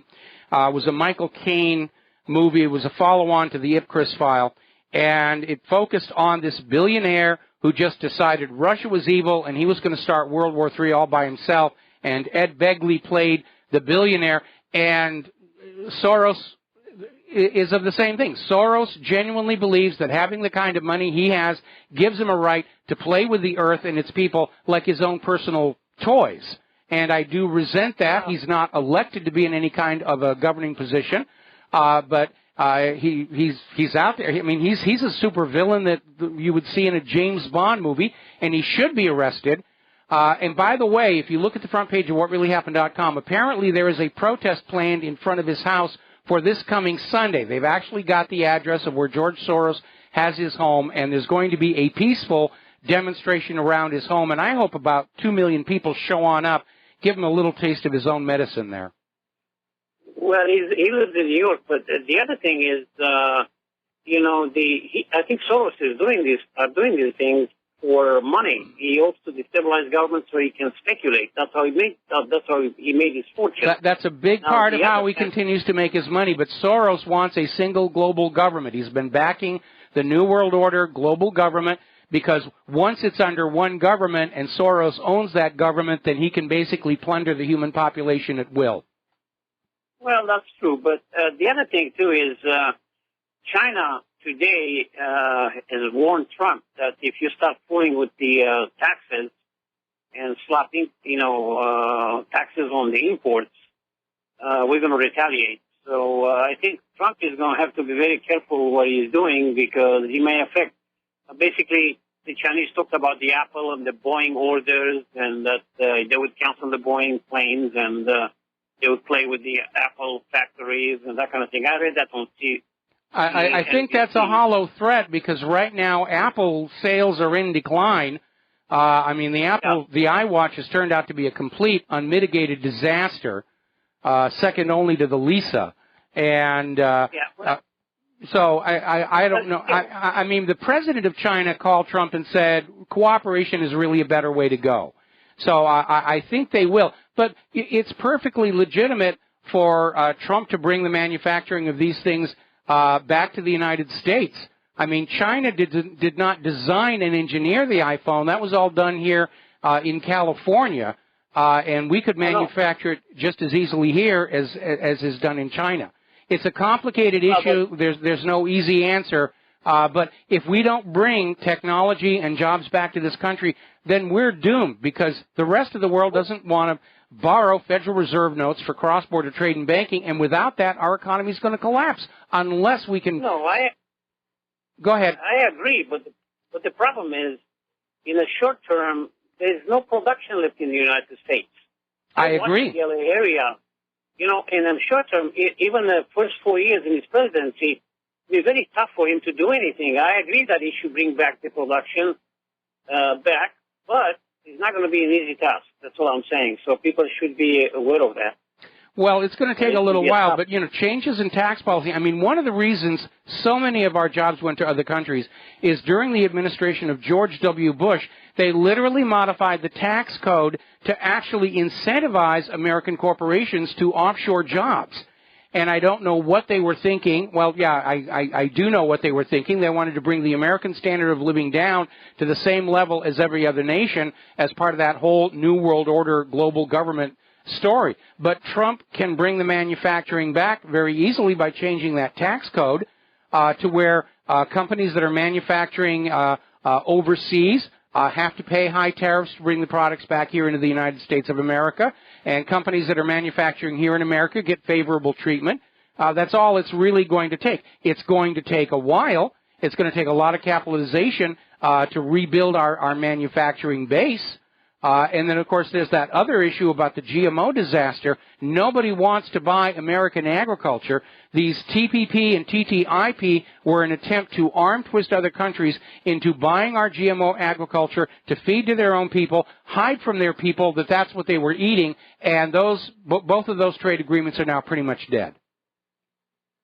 Yeah. Well, anyway, we'll see what happens, but it'll be not the easy road ahead, let me put it that way. No, it's going to be very, very difficult, and anybody who's expecting immediate gratification from a Trump presidency, you're living in a dream world.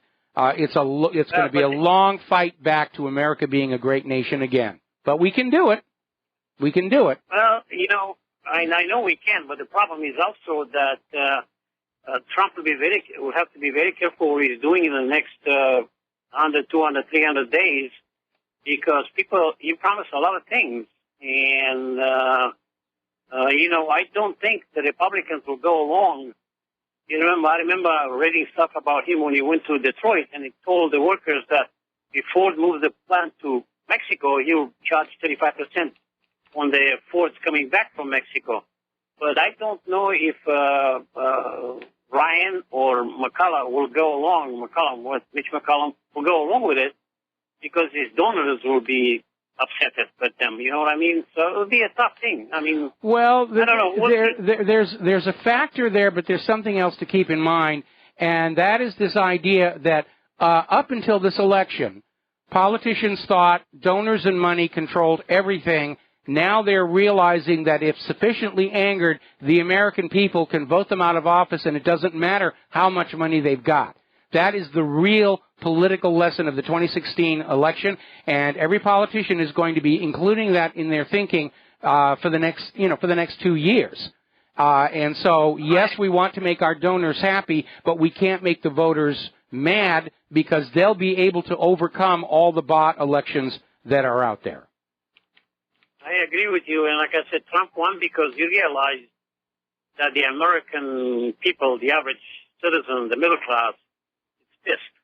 And he spoke with them and said, I feel your pain, and that's why people didn't like Hillary, because she kept saying, oh, Obama did great. Obama, look what he's doing. Is 4.9% unemployment. That's BS. The number is not 4.9%.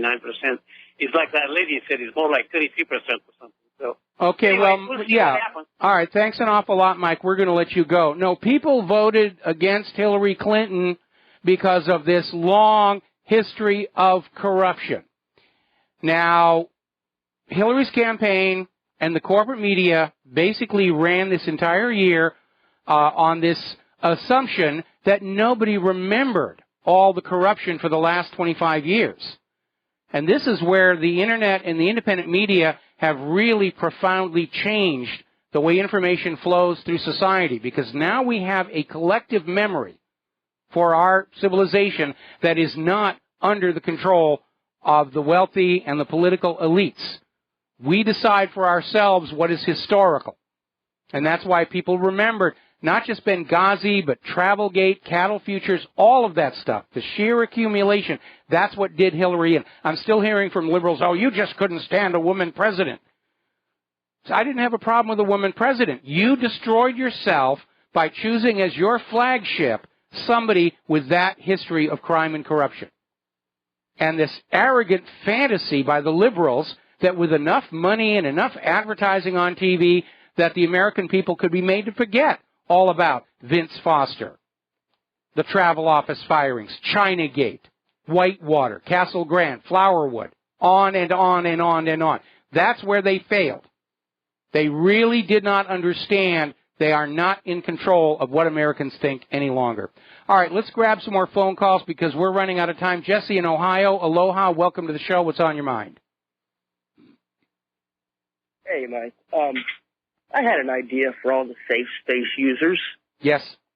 I think we need to have them doing abstract paintings of their feelings or explaining it to us with interpretive dance. Well, we have to give them fingerprints. We have to give them fingerprints, but we can't trust them with any sharp objects because they're all suicidal now. Well, that'll still work. I mean, or watercolors. I don't know. They could poke their eyes out with those brushes. I think finger paints are definitely the way to go. All right. So should we really be trusting them with safety pins? You don't need safety pins to do finger painting. Shouldn't trust them with anything. Have you not seen Certainly that trend? not with our country. Well, no, but have you not seen that trend where they're all now wearing safety pins to say that you can talk to them about these problems that their fears of Trump? Jesus. Oh, boy. I'm actually in the store right now buying a pack of safety pins because I live in a very liberal college town, and I'm going out to shoot some pool. I'm going to wear a safety pin and just see if I can real life troll anybody. I'm still wearing my Hillary for Prison button over here. All right, listen, we got to let you go. Got to take a break for commercial. We got a couple more phone calls. I'm going to take up the rest of our program. We'll be right back. Aloha, America. Welcome back to the show. Quick note to the World Meteorological Organization over there at the United Nations. Sweden just broke their all-time snow record. Asia is something like 50 degrees below the normal temperatures. Take that, you global warming fools. All right, let's see. Ron in the Bronx. Aloha, welcome to the show. What's on your mind? Hey, Mike. Aloha. Quick question. I know you're stretched for time. They said Bolton, the Wall Street Journal just reported Bolton on Giuliani is being considered for Secretary of State. Just want to know your thoughts. Thanks. Well, being considered and being finally chosen are two different things, and I know a lot of people are trying to plant stories in the media to try and bring it about in the hope that somebody in Trump's transition team is going to be saying, oh, Giuliani is Secretary of State. Well, we ought to look at that, and then they'll consider it. Until his cabinet is finalized, we don't really know. Giuliani, I don't think, is going to be as pro-military as Hillary certainly was. I'd like to see somebody in there who's a bit more of a diplomat than Giuliani. But again, Trump's got the job, and it really is ultimately up to him. So thank you for the phone call, Ron, and we're going to finish up with Apostle in New Jersey. Aloha. Welcome to the show. What's on your mind? How are you, Mike? Mike, I have to give credit to KD Troxel on this one. But Trump said that with these protests going on, I'm already creating jobs, and I'm not even president. I got that from so many people today about how, yes, he's not even president, and look at all the jobs he's created. I have to wonder, at what point does Soros start running out of money from all of this stuff that he's doing? Great to be a billionaire, huh, Mike? I'd like to find out. I'd even settle for just being an ordinary millionaire, but, as opposed to being a tenaire, which is what I am right now. Mike, all the best. Love you. Love your show. Doing a great job. All right. Well, thank you very much for the kind words and the phone call here. As you're probably already aware, looking at all the shopping malls, the Christmas decorations are already up, and there may be a bit of a problem. The Hanjin bankruptcy has disrupted the U.S. supply chain. In the lead up to the holiday shopping season, the stores can't even get a lot of what they want to get that they're hoping you are going to buy this holiday shopping season. They're already talking about, Black Friday and Cyber Monday or Cyber Tuesday or all the rest of this other nonsense. It's not going to happen. Claire and I were down at our local mall in one of the anchor tenants, and I'm not going to say who it is, except to note that they are one of the department store chains that are in serious trouble. Everything we looked at was just shoddy and shabby in terms of its materials and the quality of the workmanship. It looked like stuff you'd get out of a Cracker Jack box. And it's pretty bad out there. There's the music. I got to go to Jim Goddard's show up in Vancouver. We'll be back tomorrow here on the Republic Broadcasting Network. Until then, stay informed, stay skeptical. Share what you know with everybody that you know. Yes, I know those liberals are still living in their little fairy tale bubbles. You need to be out there and just give it a little bit of a pop and help them come back to the real world. All right, we'll be back tomorrow. Aloha, America.